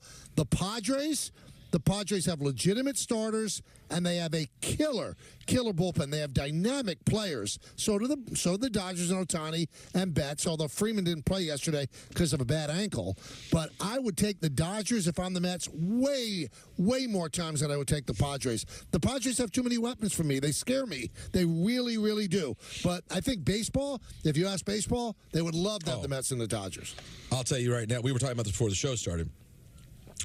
Whoever the Yankees get, if it ends up Mets-Dodgers, that's the sexiest series going in the next round. I mean, I know the Yankees may still get prime billing just on account of being the Yankees, but Mets-Dodgers, guys, even though, Michael, you're right, Padres may be the scarier matchup, and in theory that could be more exciting for baseball, but just market-wise and what this Mets, between the combo of it being L.A. and New York, plus the whole country knows the Mets run has been magical. Ohtani, there's so many pieces that make that awesome. Well, Major League Baseball's got to want Ohtani. Now, listen, the Padres have stars. Tatis Jr. is a star. Machado's a star. But Ohtani is the marketable guy.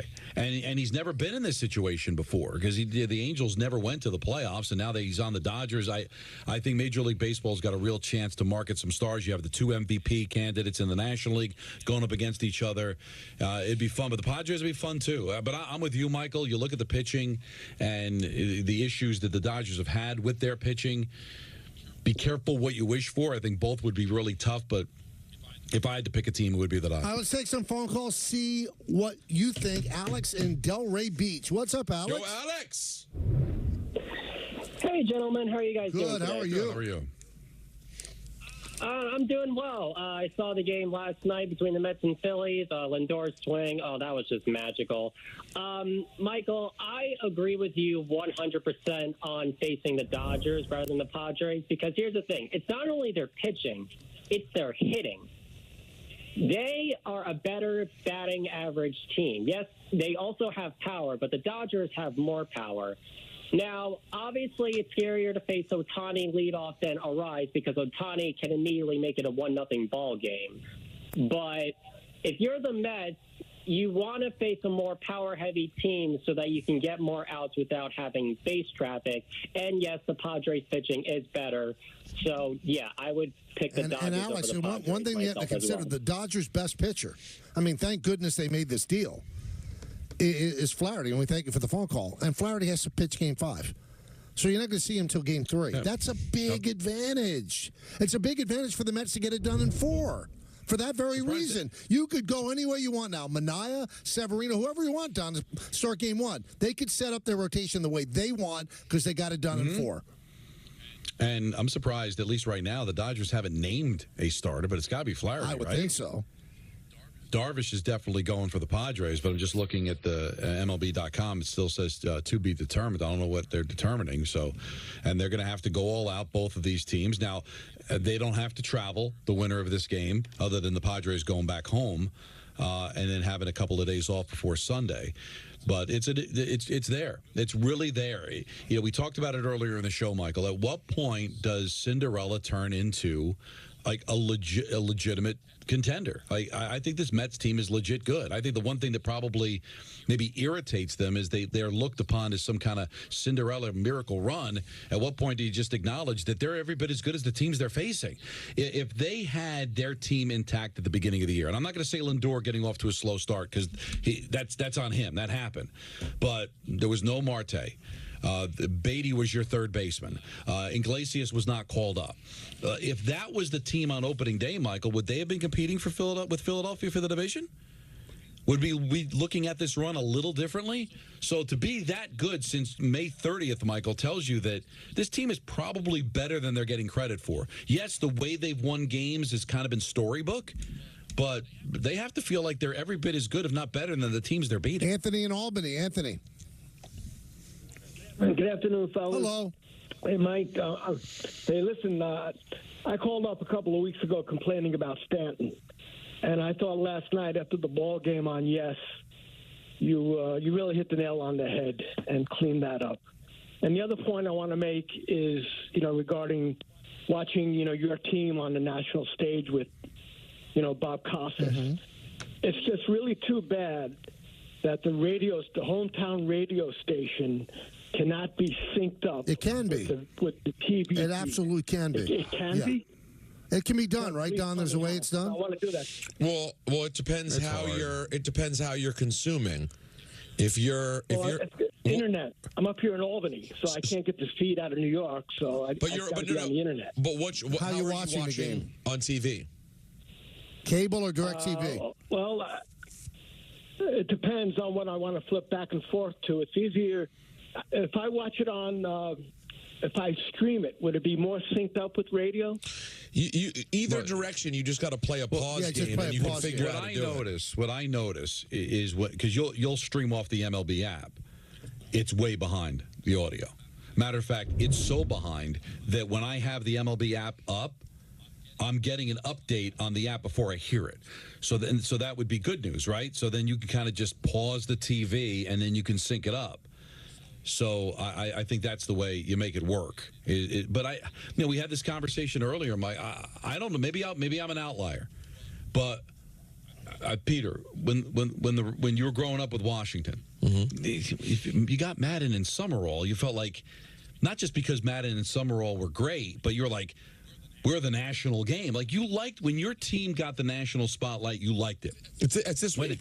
When I'm getting Jim Nantz this week. Right. When I was a Met fan and they were on the game of the week and I was getting Vince Scully and Joe Garagiola, like, I took pride. Like, my Met team is on national television. If they got Monday Night Baseball with Keith Jackson and Howard Cosell.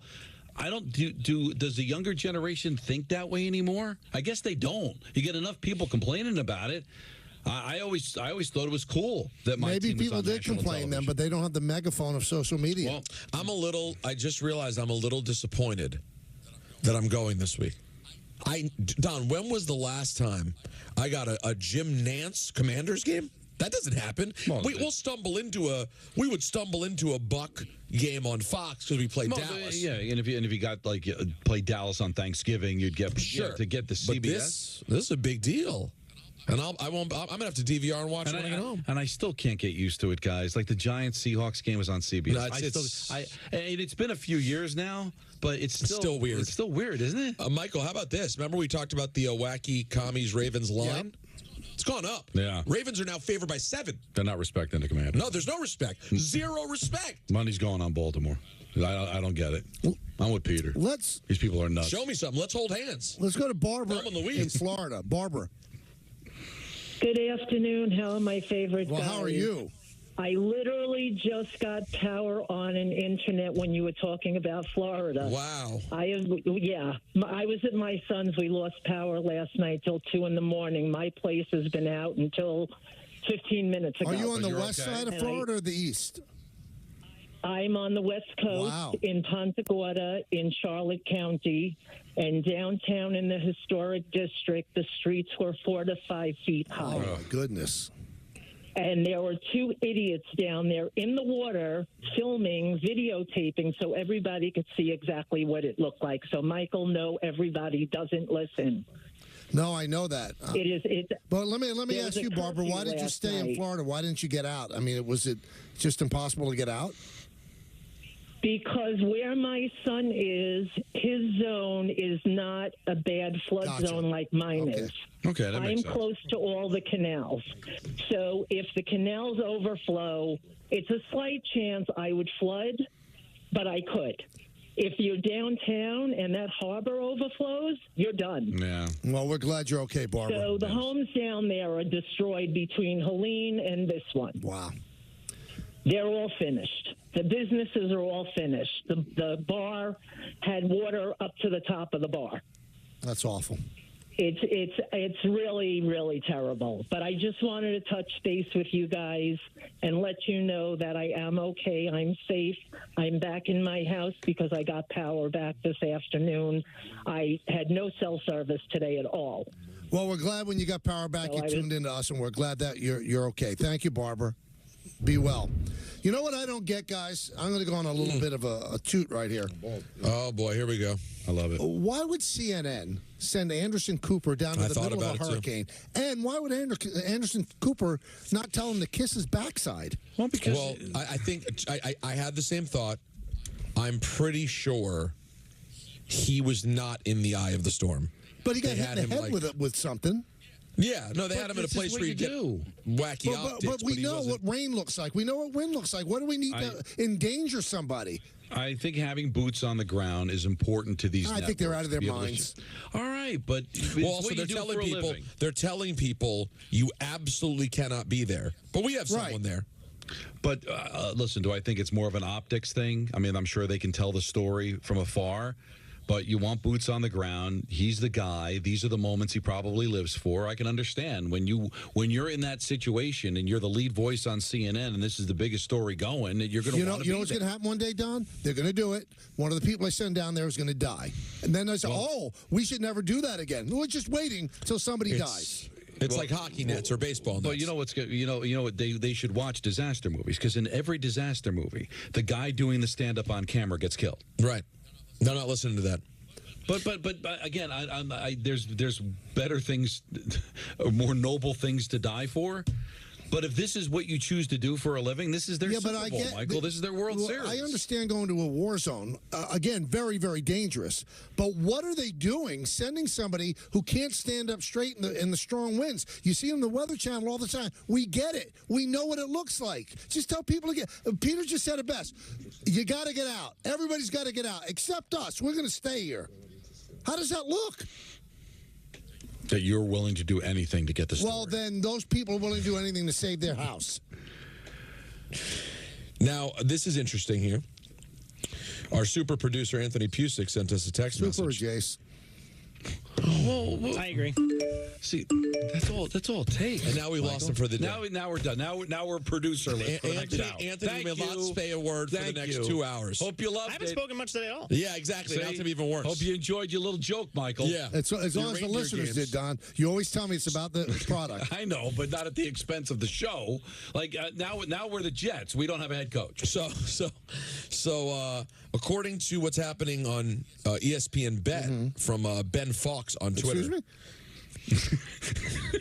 Fox. Oh, thanks. I mean, I want to stay on the air here. You know what I mean? It's his name. It's not a verb. Right. He says 83% of the public money has been thrown at the Commanders at plus 6.5. Tickets, not money. Tickets, not money. See, Tickets. that's so that means case. the sharp money right. is going to the Ravens. Because this is all just a little fugazi. Hey, $5 here, $10 there, $100 here. From morons. The other 17%, the people that are throwing the hefty money down, that's what moves the line. And so also, if you get some big gun that says, I'm going to put 10 grand on the Ravens, that's going to do more than the 50% that are just nickel and dime. Well, you know what? This doesn't make me feel great about the commies. Because the moron Joe Public who pounds someone, that means they saw it, went, what? The Commanders, they've won 4 straight. They're going to beat the Ravens. They throw down the money and we lose 34-7. I think it's Joseph Public. Joseph R. Public. Let's go to... Oh, the one I wanted to go to hung up. John and Tom's River. John? You're kidding me. Hi, guys. Good to talk to you. Just a couple of things about the Met game last night. Michael, I'm backing you up 100%. The minute the Met game was over, being a diehard Met fan, I turned right to the Yankee game to root against the Yankees. See, that's the way you're supposed to be. You're a professional, John. The Mets swept the Yankees this year. I don't care if we play them or not in the World Series. I just want to make sure the Mets get there, and I'm not worried about anything else except for the Mets. That's how it should be. But I also don't think we should worry from a Met fan of anybody. Do you really feel like, oh, we can't beat them? No, not at all. They had big games in San Diego, split the 4-game series there. They won the season series.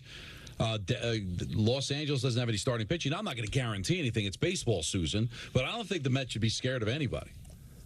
Agreed.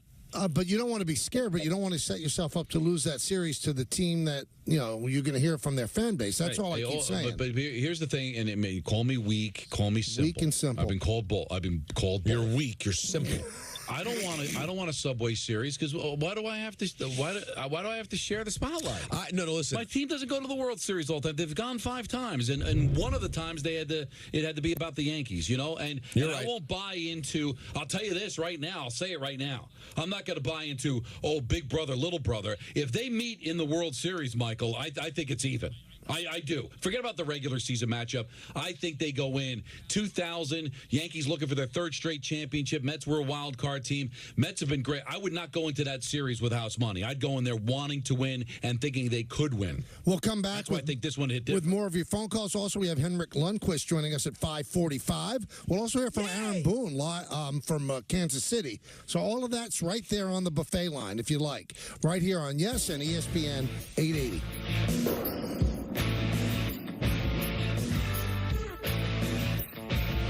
Untuck It makes every guy look better. From tall to short, from big to slim. From our iconic button-downs for all shapes and sizes to a whole lot more. Try us today.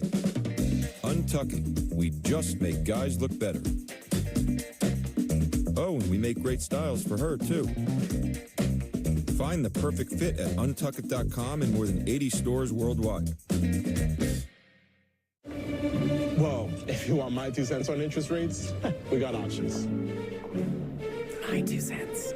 This one's priced to sell. My 2 cents. My 2 cents. My 2 cents. My 2 cents. My 2 cents. Here's my 2 cents. I'm planning for the future. Interest plus interest equals more interest. Come on, man. You gonna get that? Hi, Joan. Perfect timing. I have a few questions. Of course. Let's look at your plan.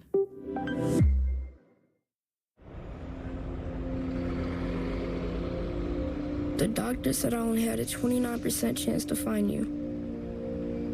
But I knew you were out there.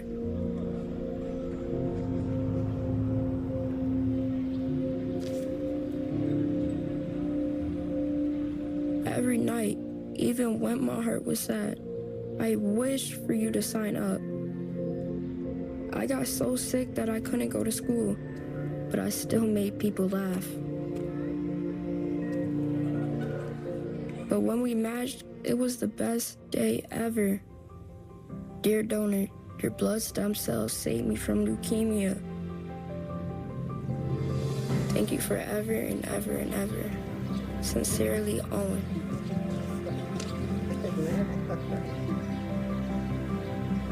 Experience the true joy of saving a life at nmdp.org. This is not just any hybrid. This is the Ford F-150 hybrid. With a Power Boost hybrid powertrain, you get both gas power and electric energy for impressive performance. Paired with an available 7.2 kilowatt Pro Power onboard generator for when and wherever you need it. Tough this smart can only be called F-150. Right now, returning lessees can lease the Ford F-150 for $299 a month for 24 months. Only at your local Ford stores. Your memory is an amazing thing, but sometimes it can start to slow down. But did you know Prevagen can help keep your memory sharp? The secret is the powerful ingredient apoaquarin, originally discovered in jellyfish and found only in Prevagen. In a clinical study, Prevagen was shown to improve memory in subgroups of individuals who are cognitively normal or mildly impaired. Stay sharp and improve your memory with Prevagen. Prevagen, in stores everywhere without a prescription. The finest premium arena club in the world comes alive in Brooklyn. Welcome to Crown Club, the Brooklyn Nets' most exclusive club in Barclays Center. Featuring a menu curated by Major Food Group with Carbone Classics and a world-class wine list. To learn more about premium memberships at Barclays Center, visit brooklynnets.com/crown-club.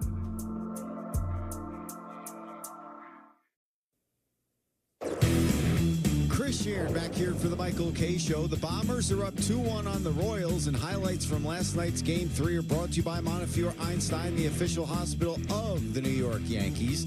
Giancarlo Stanton started the scoring for the Yankees in the top of the fourth with a laser here off the bottom of the wall in left center. That chases home Juan Soto. Soto would add a sac fly in the fifth, and the Yankees had themselves a 2-0 lead. But in the Royals' half of that fifth inning, they knocked things up. Kyle Isbell had the lead with a double, and then Michael Massey brought him around with a triple that was just out of the outstretched arms of Juan Soto in right. Clay Holmes came in and got the Yanks out of further trouble. It stayed tied at a pair until the eighth. That's when Giancarlo Stanton came back to the plate and absolutely destroyed this Chris Bubich slider into the seats and left. A solo shot puts the Yankees out in front 3-2. More on Stanton in just a bit. First, though, Luke Weaver. After getting out of a first and third two-out jam in the eighth, he goes 1-2-3 in the ninth with pinch hitter Tommy Pham the last out of the game here. Yankees take a 2-1 series lead and could wrap things up tonight in Kansas City. The City of Fountains, which was powered by the tears of Royals fans after watching the heroics of one Giancarlo Stanton. He's hitting .308 in this series. That solo shot was the 12th postseason home run of his career and the 27th ribby. All coming, by the way, with the Yankees. Coverage for Game 4 begins tonight with the pregame show on Yes at 7 o'clock, with first pitch scheduled for a little after 8 over on TBS. And then, of course, after the final out of the broadcast, pick up that remote, click it back to Yes for complete post-game coverage where our team will recap Game 4 and either get you ready for a Game 5 in the Bronx or Game 1 of the ALCS on Monday.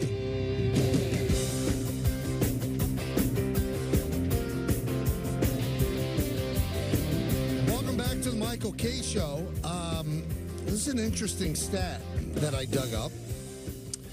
The Royals are 10-1 when they face elimination since 1985 in the playoffs. The only time they lost on was Game 7 against the Giants in 2014. That's a hell of a stat. Wow. Yeah.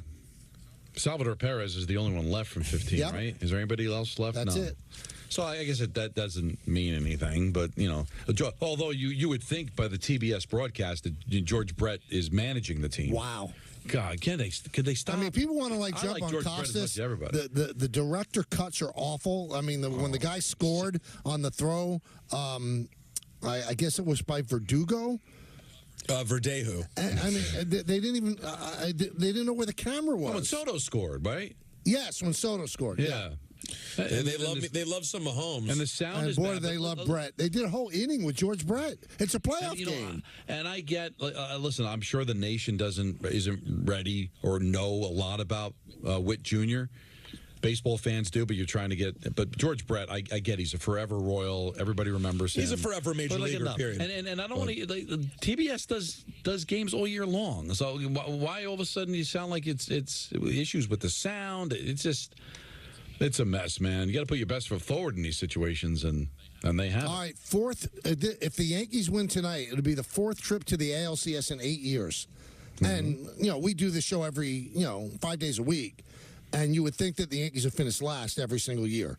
I know that the mission statement is to win a World. 4 times you're one step away from the World Series. One time they went. And you're talking to Yankee fans, not non-Yankee fans. I mean, they're the ones that don't appreciate it because the expectations are crazy. And that's why, like that moment with the Mets, and listen, I'll be the first to admit it, the Mets do not have the winning pedigree the Yankees do, not even close. But you do get robbed of those forever moments because if Judge hits a grand slam tonight to win the game, ho-hum, he's supposed to do it. He's supposed to do it. Do it again. And you know what? And the sad thing is, if they win the World Series, there'll be people going, okay, we'll go win it again. Don't take the joy out of it. It's still very difficult to win. And I know there's a lot of Yankee fans that appreciate the Stanton home run. They appreciate the moments. But it's hard to win now. Don't judge it by the 4 championships in 5 years. Don't judge it by the dominance in the 70s and in the 50s. It's a different sport now. It's hard to win. And there's a lot of really good teams that are struggling, too, to find that championship. Philadelphia spends a ton of money. They've been good for a long time. They haven't won since 2008. All right, there's a lot of teams out there that are struggling to see if they can't get that elusive championship. It's not just the Yankees because it's hard to win. It's really difficult to win, and you should appreciate these moments, man. You know what else I appreciate? I'm going to do 1 point tonight on San Francisco, given 3.5.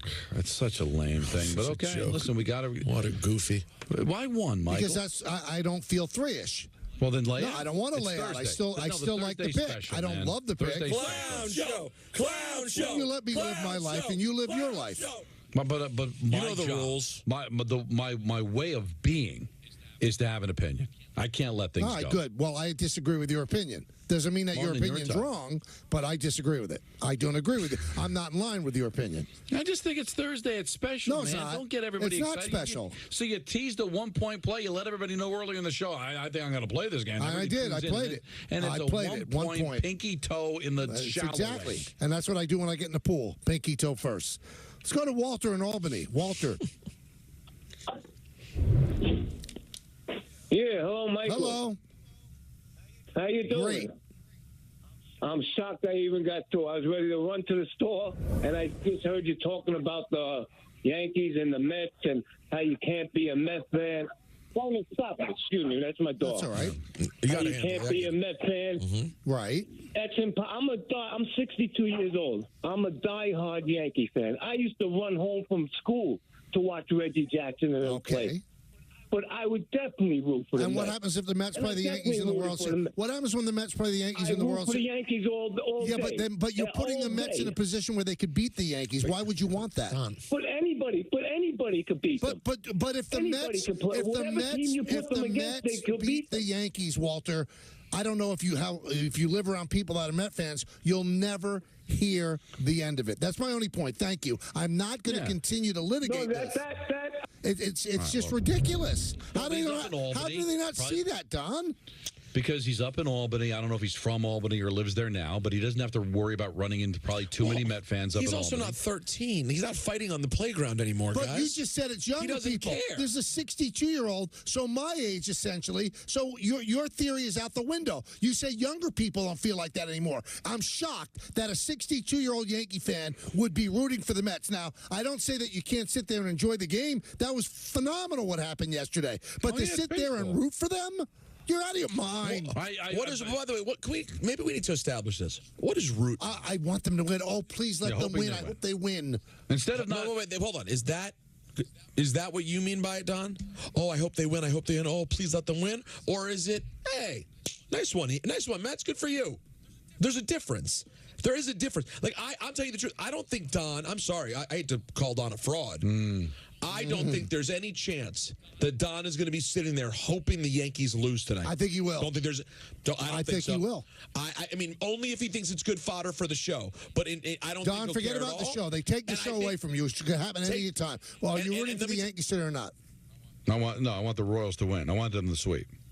You actually care. Because that's the way it's done. No, and I'm going to tell you Will it why. affect your mood at all?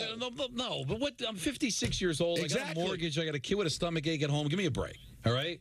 But in the world that I live in, I grew up a Met fan, didn't like the Yankees, and I always rooted for them to lose. Now, am I going to get emotional about it, rock back and forth, wringing my hands on every pitch, hoping the Yankees lose? No. But I also think it's good sports radio to come on the next day after a loss than a win, because a win doesn't seem to be appreciated, Michael, but the loss, it's crazy. So, yeah, but I don't make it a part of my life, and I'm not asking those fans to. But to sit there and root and cheer and pump your fist when the Mets win doesn't Here's make any what I would sense like to me. to ask you, Peter. Let's say that you're a Yankee fan. Let's suspend reality. You're a big Yankee fan.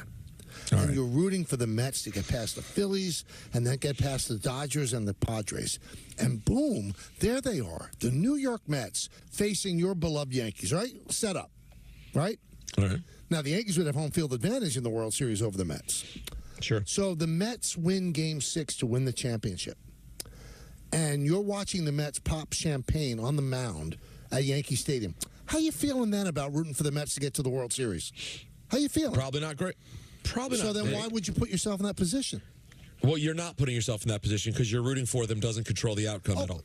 Then forget it. Then what are we even talking about? Then what are we doing, Peter? We're playing Tonka games. And I'm going to tell you, and I think Michael wasn't alive, neither was I, but we're both historians when it comes to sports and baseball. The Yankees owned the Brooklyn Dodgers, beat them every year. Every year the Dodgers go to the World Series. Every year there's the Yankees beat them. Until 1955. And do you realize all these years later, Michael, 55 still resonates? That one felt like it was enough. That's the way this would be. If the Mets did finally beat the Yankees, they can go, oh, well, we got 27 championships, or oh, we beat you in 2000, or we still own this town. Great. But in that particular moment, 2024, Michael, would live forever. It would always be there. It would be in the air. Just like 2004 is there for the Red Sox. Well, listen, guys, I last year was fist pumping and rooting for the Knicks to win, knowing they could end up playing the Celtics. And if they'd played the Celtics, it would have been whatever. If they'd beaten the Celtics, I'm sure at that point I would then be annoyed, and I would have no interest in pumping my fist for the Knicks anymore. But I wouldn't feel any worse than if the Celtics had lost to Indiana. By the way, interesting side note, guys, I think I really got the answer about, remember, my teetering feelings towards the Knicks? Mm-hmm. You guys remember how I felt when Marcus Smart left the Celtics? Yeah. When the Randall Dante deal happened, I felt nothing. I couldn't have cared less. So it was a telling moment in terms of I like them. I'm happy to pull for them, but it's not an emotional connection. At the end of the day, everybody's rooting for themselves, and I think it's good for you that the Knicks are good because you're a sports talk radio host in New York. So, and you're a fraud with your other teams besides football anyway. So really, thank you. But I did truly enjoy rooting for the Knicks. I watched the games, prioritize it, and if they played the Celtics, I would have rooted against them, and that's it. I don't know. I mean, listen, maybe it's different in the same town. The rivalry's different. You have to deal with the people, but I don't see it that way. Hank Lundquist is going to join us in just a moment. Hey, it's Michael K. I love when I get to talk about P.C. Richard and Son.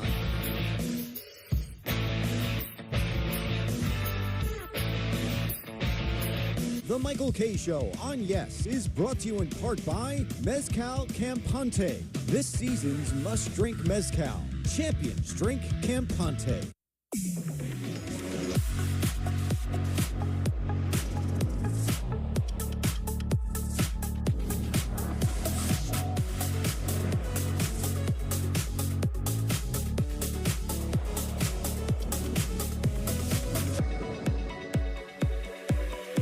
Get 3.9% APR for 36 months plus $1,000 purchase allowance on most 2024 Cadillac models when you finance through Cadillac Financial. Biggest thing I've learned so far? Don't sweat the small stuff. No. Found it. Finding my light. No, knowing my cue. Just trying not to overthink things. M&M's for all fun kind. Is Cialis Daily better than Viagra? Does it last longer than Viagra? Are trial packs available? Get started today with a 3-month trial pack if appropriate at TryRexMD.com. You know, when I take the bike out like this, all my stresses just melt away. I hear that. This bad boy can fix anything. Yeah, tough day at work. Nice cruiser sorts you right out. When I'm riding, I'm not even thinking about my painful cavity. Oh, you shouldn't ignore that. And every time I get stressed about having to pay my bills, I just hop on the bike, man. Oh, come on, man. You gotta pay your bills. You don't have to worry about anything when you're protected by America's #1 motorcycle insurer. Well, you definitely do. Those things aren't related, so... Oh, that is a vibrating pain. Cancer can be a challenging journey. One that no one should take on alone. And Stand Up to Cancer wants to make sure no one has to. We bring together the best scientists and doctors to accelerate research, leading to more effective treatments.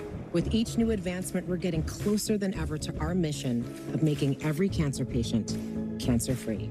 To get there even faster, we rely on the support from individuals like you, so that through our combined efforts, more patients and their loved ones will see that even though cancer may interrupt the journey, it doesn't have to determine the destination.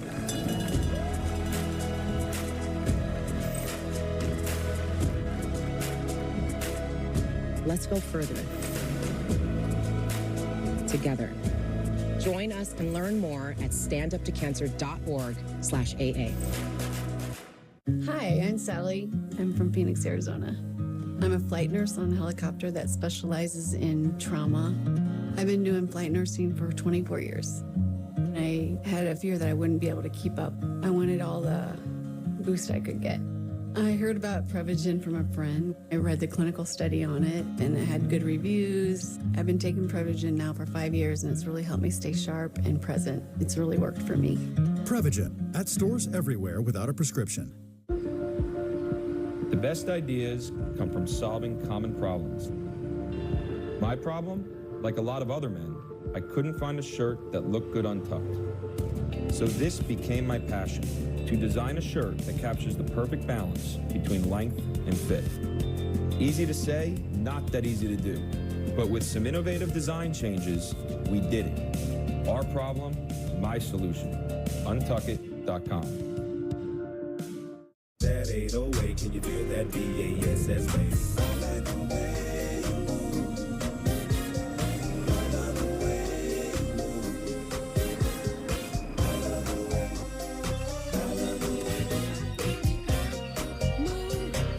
Love the way you move with intelligent around view monitor on the all-new reimagined Nissan Kicks. Now get a low $239 per month lease for 36 months on the all-new Nissan Kicks.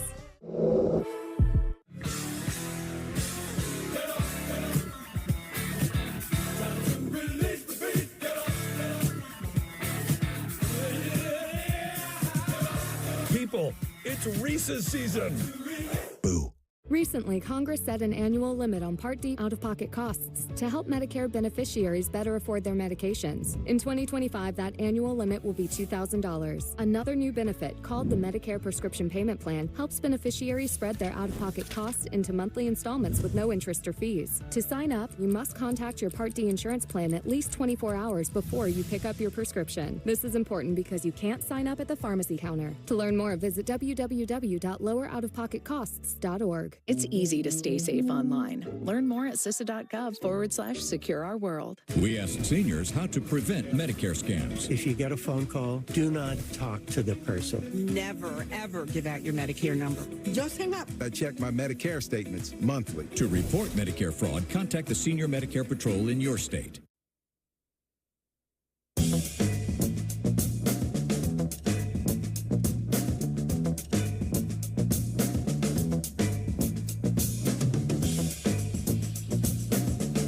So I want to remind everybody, or actually maybe illuminate them, MSG Networks will televise the Rangers home opener against the Utah Hockey Club Saturday night at 7 p.m. Now, the pregame begins at 6:30 with our next guest, Hall of Famer Henrik Lundqvist, along with Steve Valiquette and John Giannone. Now, the puck drops at 7. In addition, fans can watch the game on the just-launched Gotham Sports app, where they can buy single-game, monthly, or annual subscriptions. The Gotham Sports app is a collaboration between MSG Networks and the Yes Network to deliver fans all their favorite teams under one roof. So go to gothamsports.tv, gothamsports.tv for more information. So now, after that long introduction, here is Henrik Lundqvist. Henrik, it's Michael, Don, and Peter. How you doing? I'm good. How you doing, We're guys? doing great. Not as well as the Rangers. That was some outing last night. That was a fantastic start. It was really impressive. I find it so fascinating because you went through it in 2014. You have a disappointing end to your long run, and now you got to go play in October and just find the same energy you had when you played in the Stanley Cup final 3 months earlier. This team lost in 6 games in the conference final and now have to get back off the mat again. How difficult is that to do as a professional athlete? You have a long summer. You spend a few weeks, maybe even a month, to really you think about what happened, you think about the year, but then you start focusing on the next year. It's a new opportunity, so you move on. You know, you're excited to get an opportunity to play in the NHL. You know, there's a few changes, but you're excited. It doesn't matter what happened. You put that behind you, but I mean, it was such an incredible year. There were so many things to be happy about. And you know, you think of those things, the things you did well. But again, then you start focusing on this year and you start training. So, yeah, I think it's all focus ahead here, and not so much how it ended. All right, so talk to me about what could be going through Shesterkin's mind. It's out there that he turned down a pretty big contract offer from the Rangers. How much of a distraction is that going to be moving forward, that money was there and he said no? I think when the season starts, you're so locked in. You know, you're at the rink, you focus on your game, and you just make up in your head that, okay, focus is stopping the puck. And you have an agent, and also for big players, you know, bigger contracts, it's not going to happen overnight all the time, and it is a business. I think everybody understands that, and obviously he proved to everyone he's ready to play.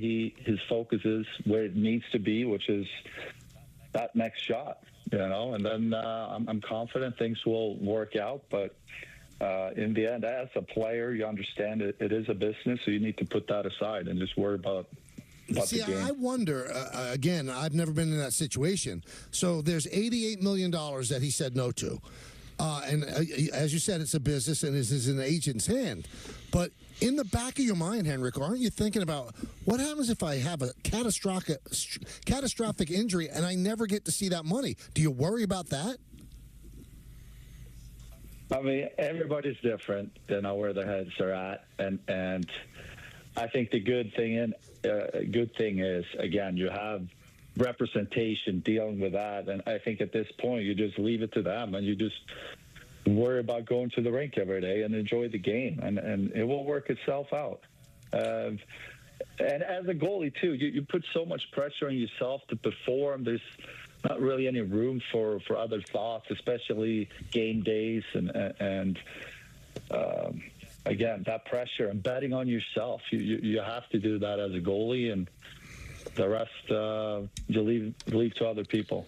Here's what I struggle with, Hank. Igor deserves to get paid. I think he's the best goaltender in the NHL, and I think they will get it done. I've seen Tampa give money to Vasilevsky. I've seen Florida give money to Bobrovsky and have it work out and see those teams win cups. But I've also saw Vegas win a cup with Aiden Hill. I saw Colorado win a cup with Darcy Kemper. So what is the formula? Give the big money to the goaltender and win, or spend it somewhere else and just hope that your okay goaltender plays great? I think when it comes to bigger contracts, especially for goalies, what you're paying for is consistency.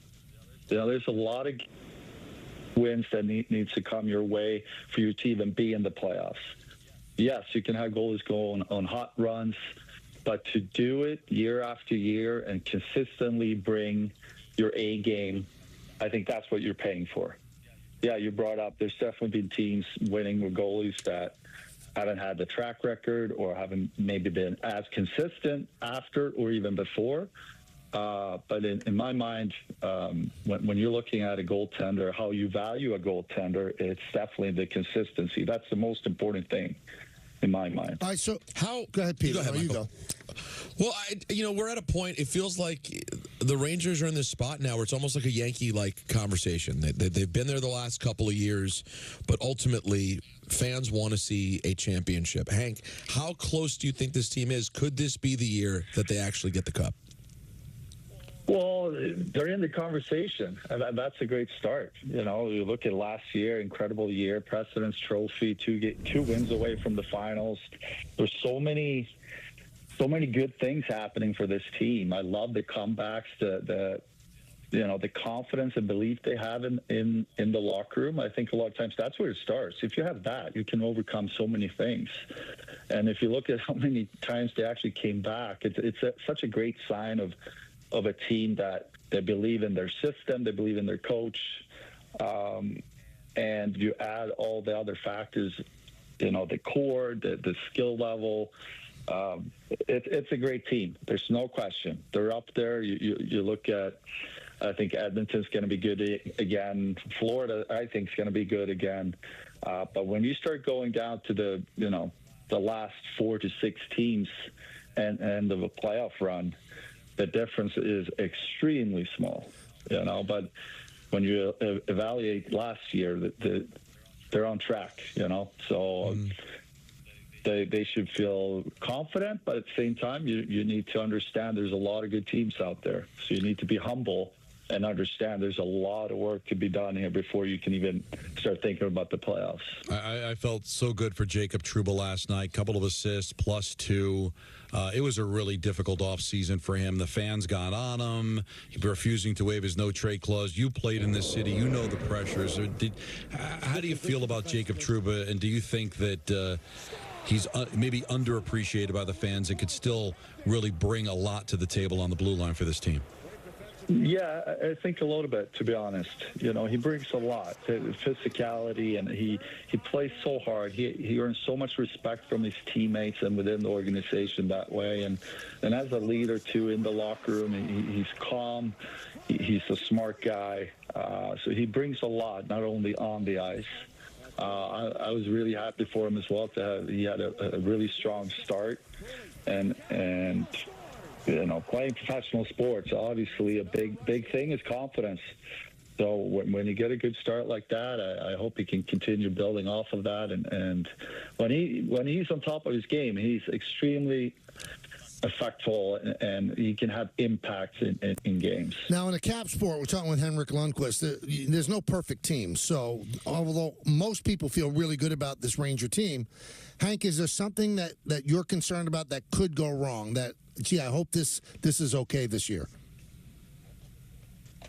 To be honest, no. There's no real concerns. Mm-hmm.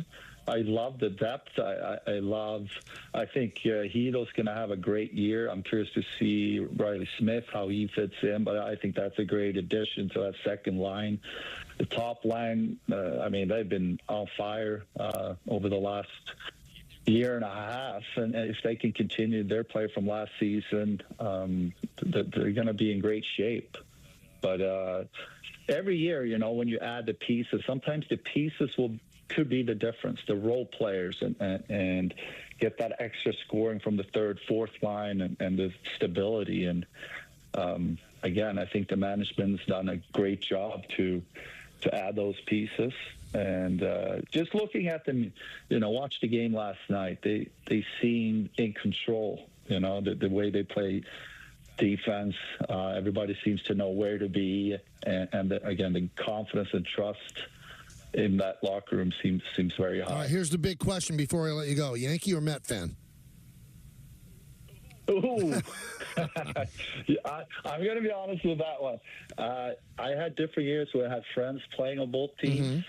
So there's been certain years where I've been leaning more towards the Yankees. There's been certain years where I've been leaning to the Mets. I just would love to see both of them in the finals. I think it would be so great for the city and the excitement, with two sports teams in the final. So that's what I'm rooting for. I have to go with one. I don't know. Flip a coin, maybe. Yeah, we need you to declare, Hank. Now's the time. All right. Plant your flag. Now's the time. All right, get back to me. I understand. That's a big decision.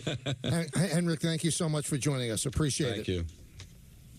Thank you, guys. Have a good one. So we also want to say that you can hear that game Saturday, which is the home opener against Utah, the hockey club, I like to call them. 6:30 is a pregame show. Don's going to be all over that.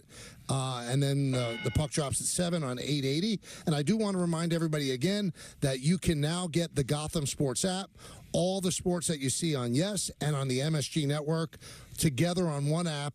They can buy single game, monthly, or annual subscriptions. Now that's something. It is Michael. something. The single game purchase is incredible. And how many times in this world, Peter, in 2024, that you have a legitimate collaboration between MSG and Yes? You love to see I love to see it. It makes you feel like anything is possible. You know what it reminds me of? When Lewis and Tyson fought, and they said it could never happen because of HBO and Showtime. But guess what? It happened.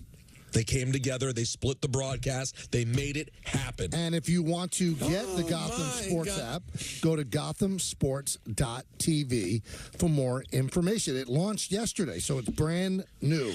Launched yesterday. I just wish there was a place I could go if I wanted to hear what Aaron Boone had to say today about tonight's game. Don't worry, buddy. Don't worry, little buddy. I got that covered. Buck up, little camper. We will hear from Aaron Boone in just a moment. Stay right here. Yeah, on Yes and 880 ESPN.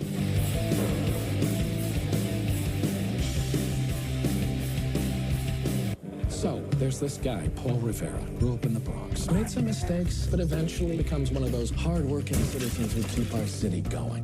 But he gets pulmonary fibrosis, and his only hope is a lung transplant. While one hospital, Montefiore Einstein, get him a new lung, and they give him a new life.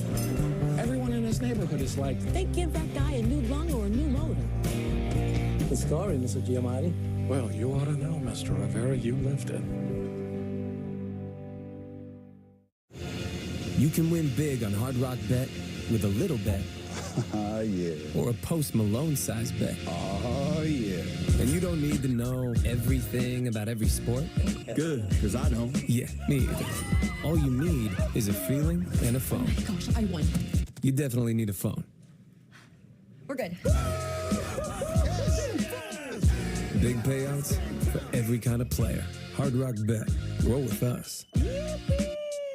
Your memory is an amazing thing, but sometimes it can start to slow down. But did you know Prevagen can help keep your memory sharp? The secret is the powerful ingredient apoaquarin, originally discovered in jellyfish and found only in Prevagen.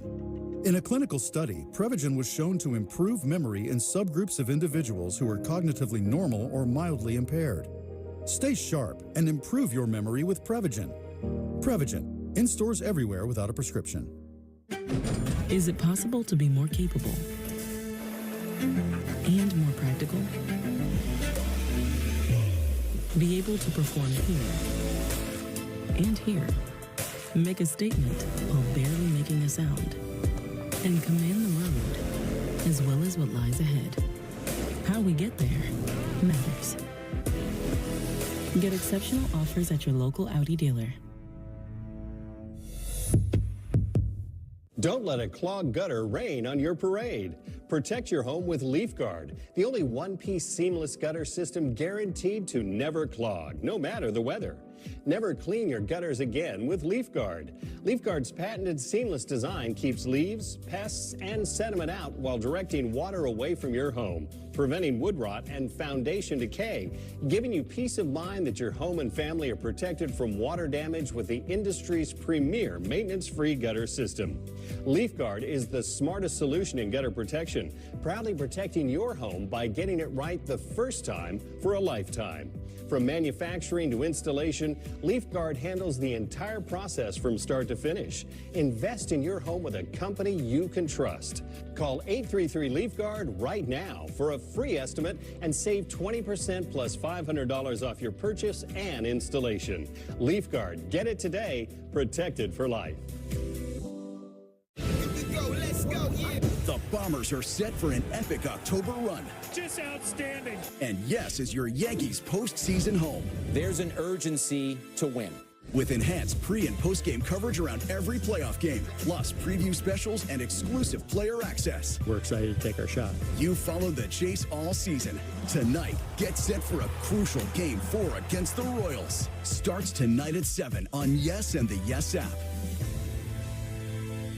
Visit linkedbylovetv.org to learn more about kidney disease, transplantation, and prevention. Get the facts, get checked, and get healthy. This year, celebrate Vote Early Day. And make your voice heard. Each year, the amount of people voting early grows. And this fall, over 250 million Americans can vote early. In person. By dropping off their ballot. Or mailing it in. With so many options, you can vote when it's convenient for you. Election Day is the last day to cast your ballot. So the question isn't why vote early. It's why wait. Join the celebration and find out how you can vote early at voteearlyday.org. August was born 3 pounds, 9.8 ounces. When I first saw him, it was a whole range of emotions. There's stuff I still want to do. Being a young dad, it's not giving up. It's shifting. Just seeing him happy. I looked through his eyes. I envisioned a whole future with him already. To throw the first football to him, give him ice cream for the first time. I'm happy because he's advancing in life. My life is now devoted to his life.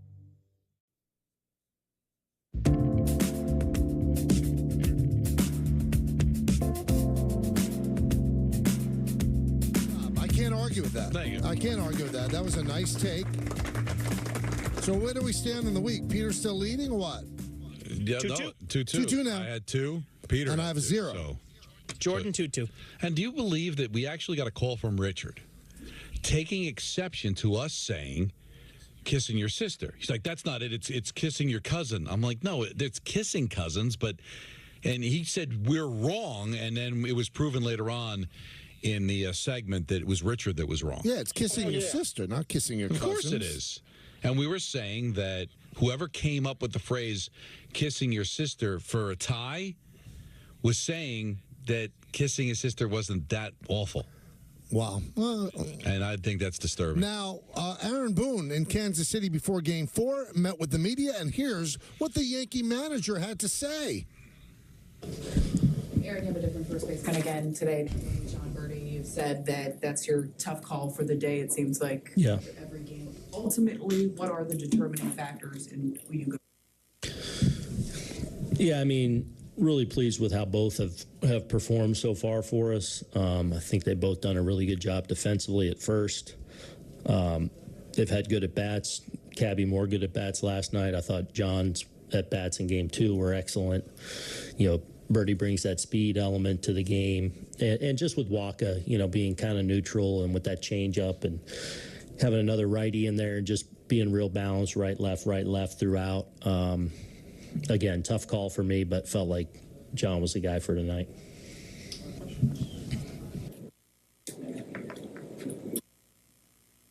We've seen teams around the postseason have to use starters out of the bullpen quite a bit in high leverage spots. Is that you haven't had to do that because of your schedule, but you have used your guys in all 3 games. Could Heel be a high leverage reliever, or is he more of like a long man at this point in the series? You never know. You never know where a game takes you. I mean, you know, you could, a guy you don't expect could be in the biggest moments of the game. So we all got to be prepared for that. Our guys are prepared for that. So we'll just see. I mean, we're, you know, with the off days and feel like we're still set up pretty good down there, but, you know, it is all hands on deck in these games, and you got to be ready for any role.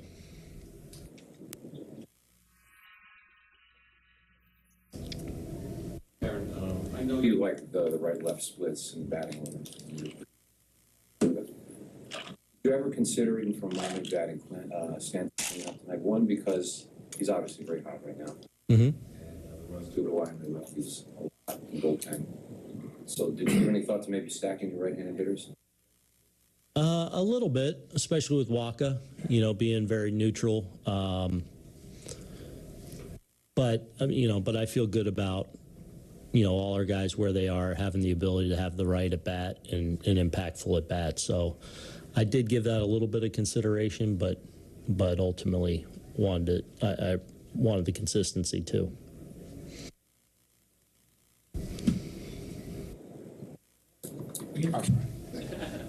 Even though this isn't an elimination game for you, you almost manage it like it is, just to kind of do all you can to kind of avoid the scenario of going back to New York and maybe getting yourself some extra rest for next week. We want to win today. I mean, simple as that. I think guys are really focused on that. The opponent's really tough though, so we're going to do all we can to win the game. And hopefully, have that few days of rest. But,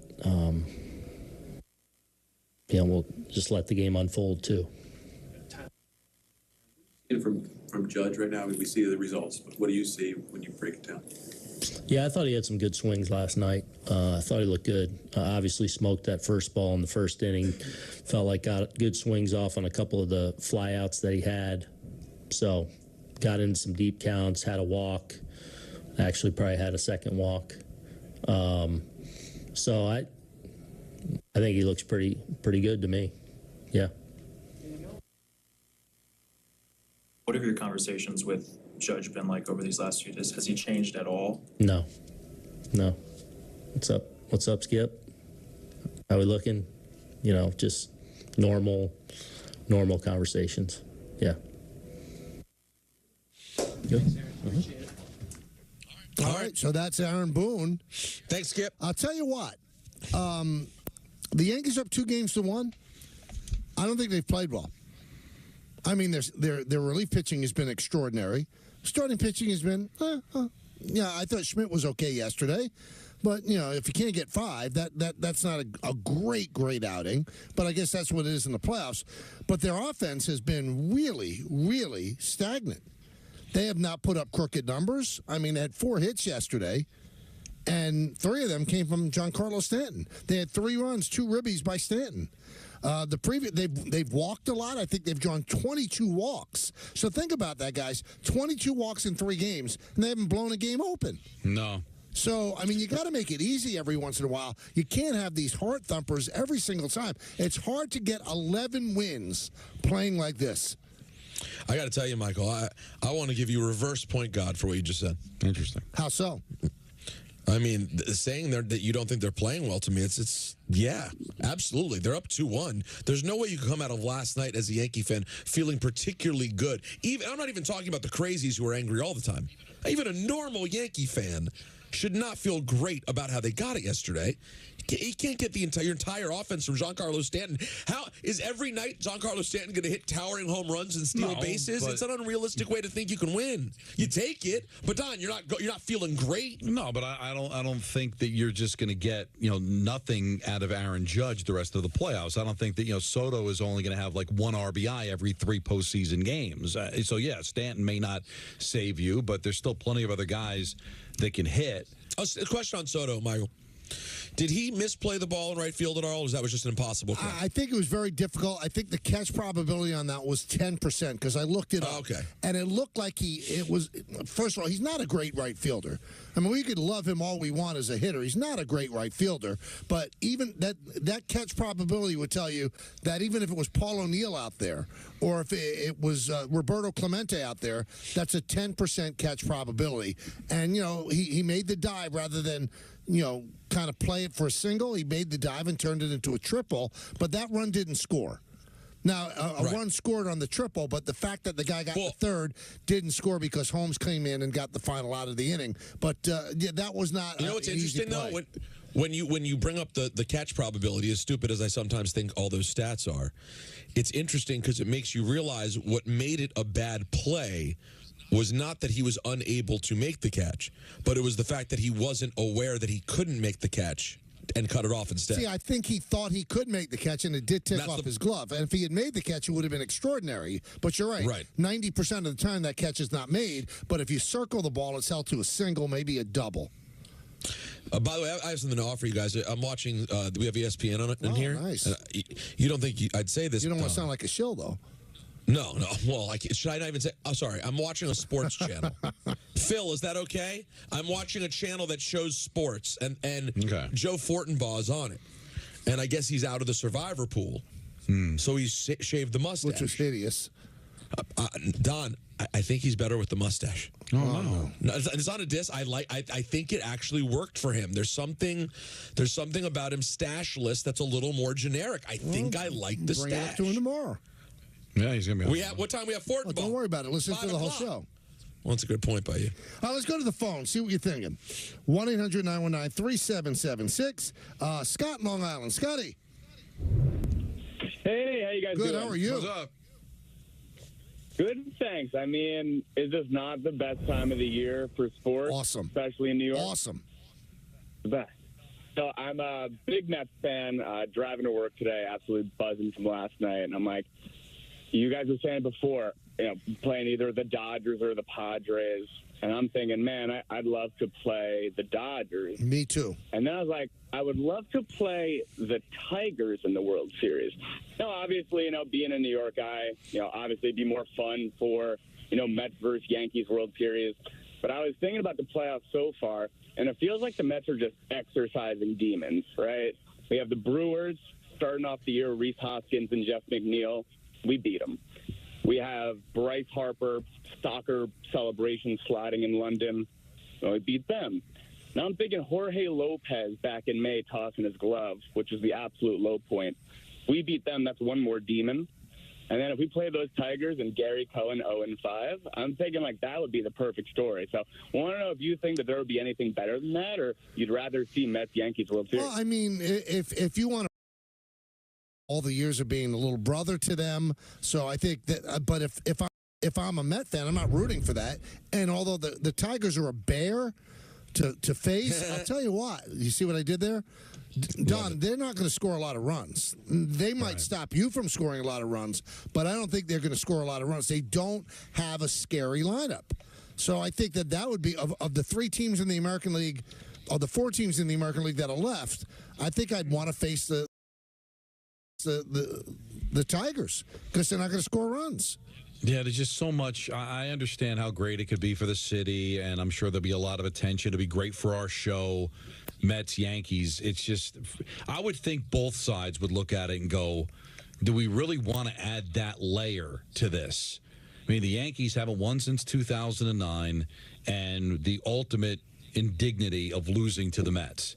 And on the other side, the Mets, just an opportunity lost. They'd be 0-2 against the Yankees. Again, losing to the big brother again in a big spot, and the Yankees continuing to own the town. I just think with all the stress that you have trying to win a championship, for both of you, for the Yankees, 2009 seems like an eternity. I can tell you as a Met fan, 86 is an eternity. Do you really want to add that extra layer of tension? If you win it, it makes it that much more fun. But oh my God, the stress. And in 2000, all the stress was on the Yankees because they were expected to win. But in this one, Michael, I think both teams would go in believing they had a real shot I don't to win. think that either team would be an overwhelming favorite. Now, I know the history would side with the Yankees and all that, but I said, do they go in evenly matched? I didn't feel they were evenly matched. But history means nothing. You're not playing Murderers Row. You're playing this team. But I know. But you know that it's the Yankees are the Yankees, the Mets are the Mets, right? So there's going to be a certain level of expectation. If the Mets, as much as I want to win the World Series, a Met fan could still look back fondly at 2024 and go, wow, I can't believe that team started 0-5, 11 games under 500, and went to the World Series. I mean, the Yankees wouldn't find any value if they end up losing to the Mets, going to the World Series for the first time since 2009. So I guess afterward it would make it that much more sweeter, but in the moment you're just adding another layer of stress that just as a fan, I don't know if I'd be able to deal with it. Chris in New Jersey. Chris. Hey, how you doing? Good. First time caller, long time. What's up? Thank you. Oh, big fan. I was pretty much raised in the Bronx. I have friends and family who are also Mets fans. So I just kind of wanted to give 3 points on going for the Mets every now and then. I'm a big-time Yankee fan. Okay. So a different perspective is, let's say, like you have a family member, a cousin, a sibling, you just don't get along with. You guys are fighting on holidays. You just really don't get along, borderline hate each other. Then you see them about to get into like an altercation on the street, possibly getting jumped. I mean, are you jumping in, or are you watching them get beat up? You really hate the person? No, he's saying they're Yeah, I know they're a sibling, but you hate the person. They're family. But you hate them. Borderline. Well, not let them get beat up. No, but if it's a family member, but they're not family members, man. They happen to share the same real estate. They're not blood.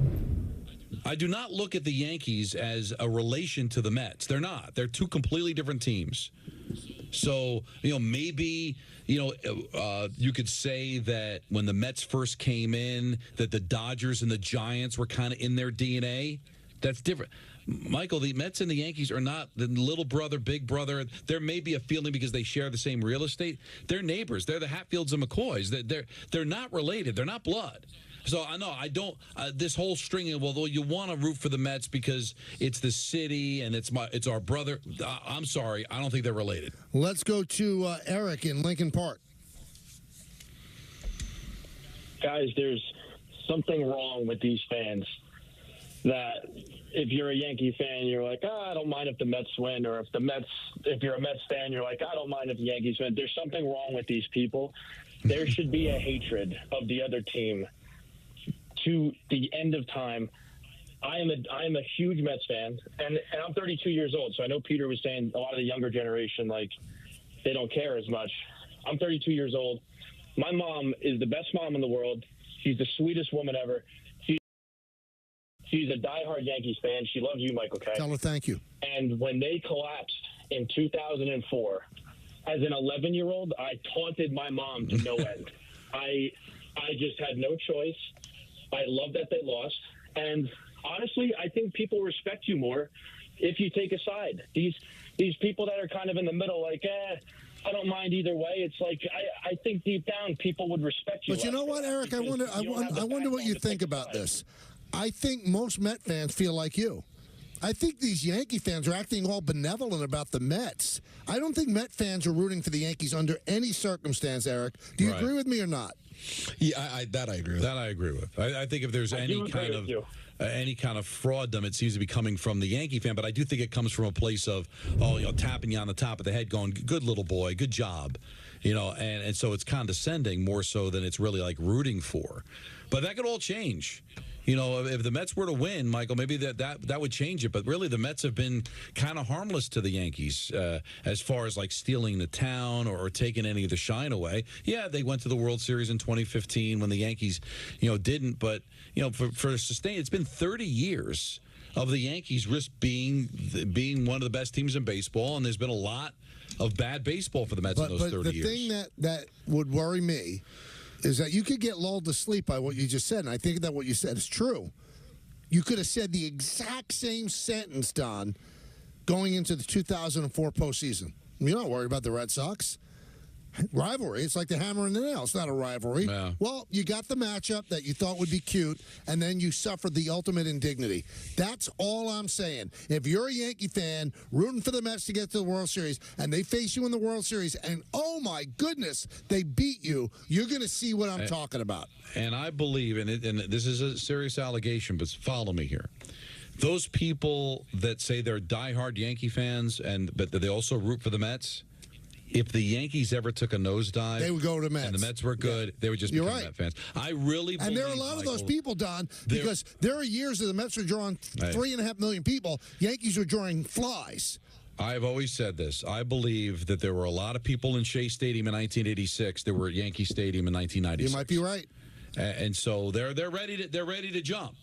So and it doesn't seem conceivable that the Yankees could ever go south and the Mets could all of a sudden become big like what happened, there in the 80s, or even when the Mets won in '69, where the Yankees really weren't very good and the Mets won the whole thing. You can't wrap your mind around that if you're a certain age as a Met fan. But if that ever did happen, those people that like both, they choose the other side. I've been a Yankee fan since never.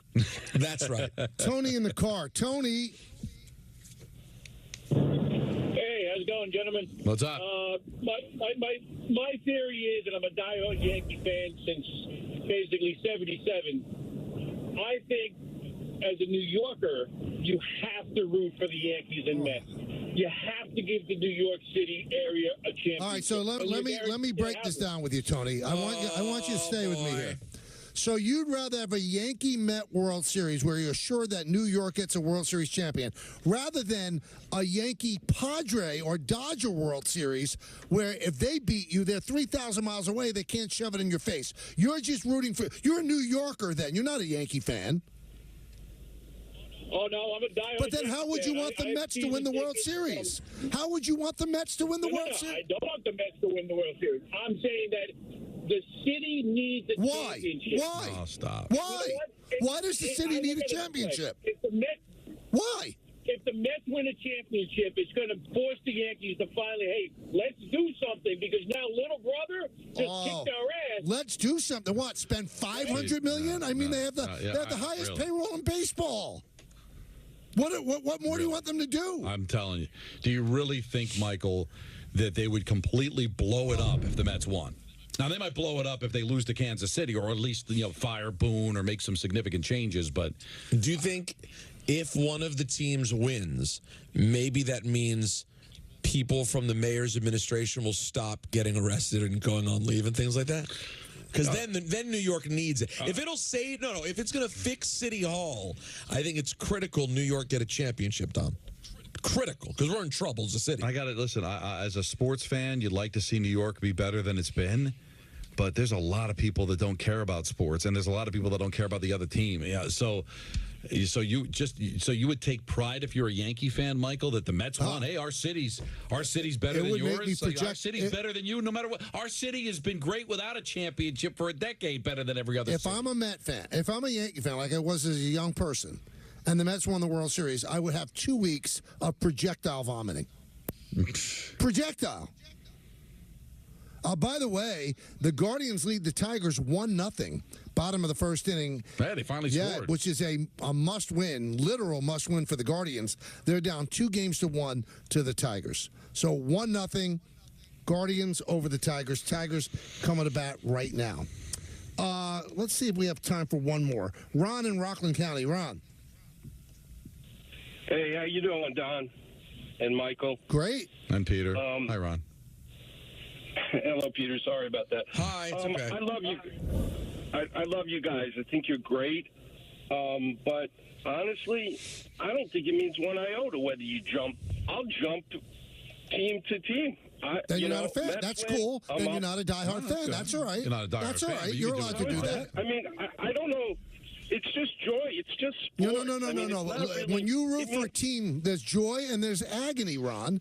And if you're just going to eliminate the agony, then you're just a casual fan. And I'm not knocking that. You're allowed to have that. You're not a diehard fan. But let's be honest. The Met fan that got excited that Lindor hit the grand slam, they were also celebrating the fact they didn't lose. Rooting without suffering is not rooting. No, you need suffering. It's just observing. You're going to a museum. You're looking at a piece of art. Well, that's it. And here's where I'll agree with you guys. If the Commanders somehow win a Super Bowl, I get to enjoy that in a different way because of the last one. All right, Dan Gross is coming up. Yankees Royals Game 4 after Dan, so stay tuned. Oh, come on. Right here on 880 and the Big Yankee pregame show on Yes.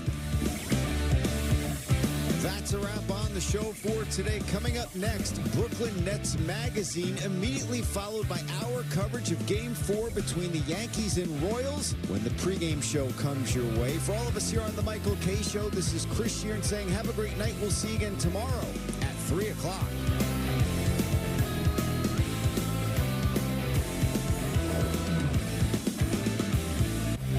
The Michael Kay Show on Yes is presented by Untuck It.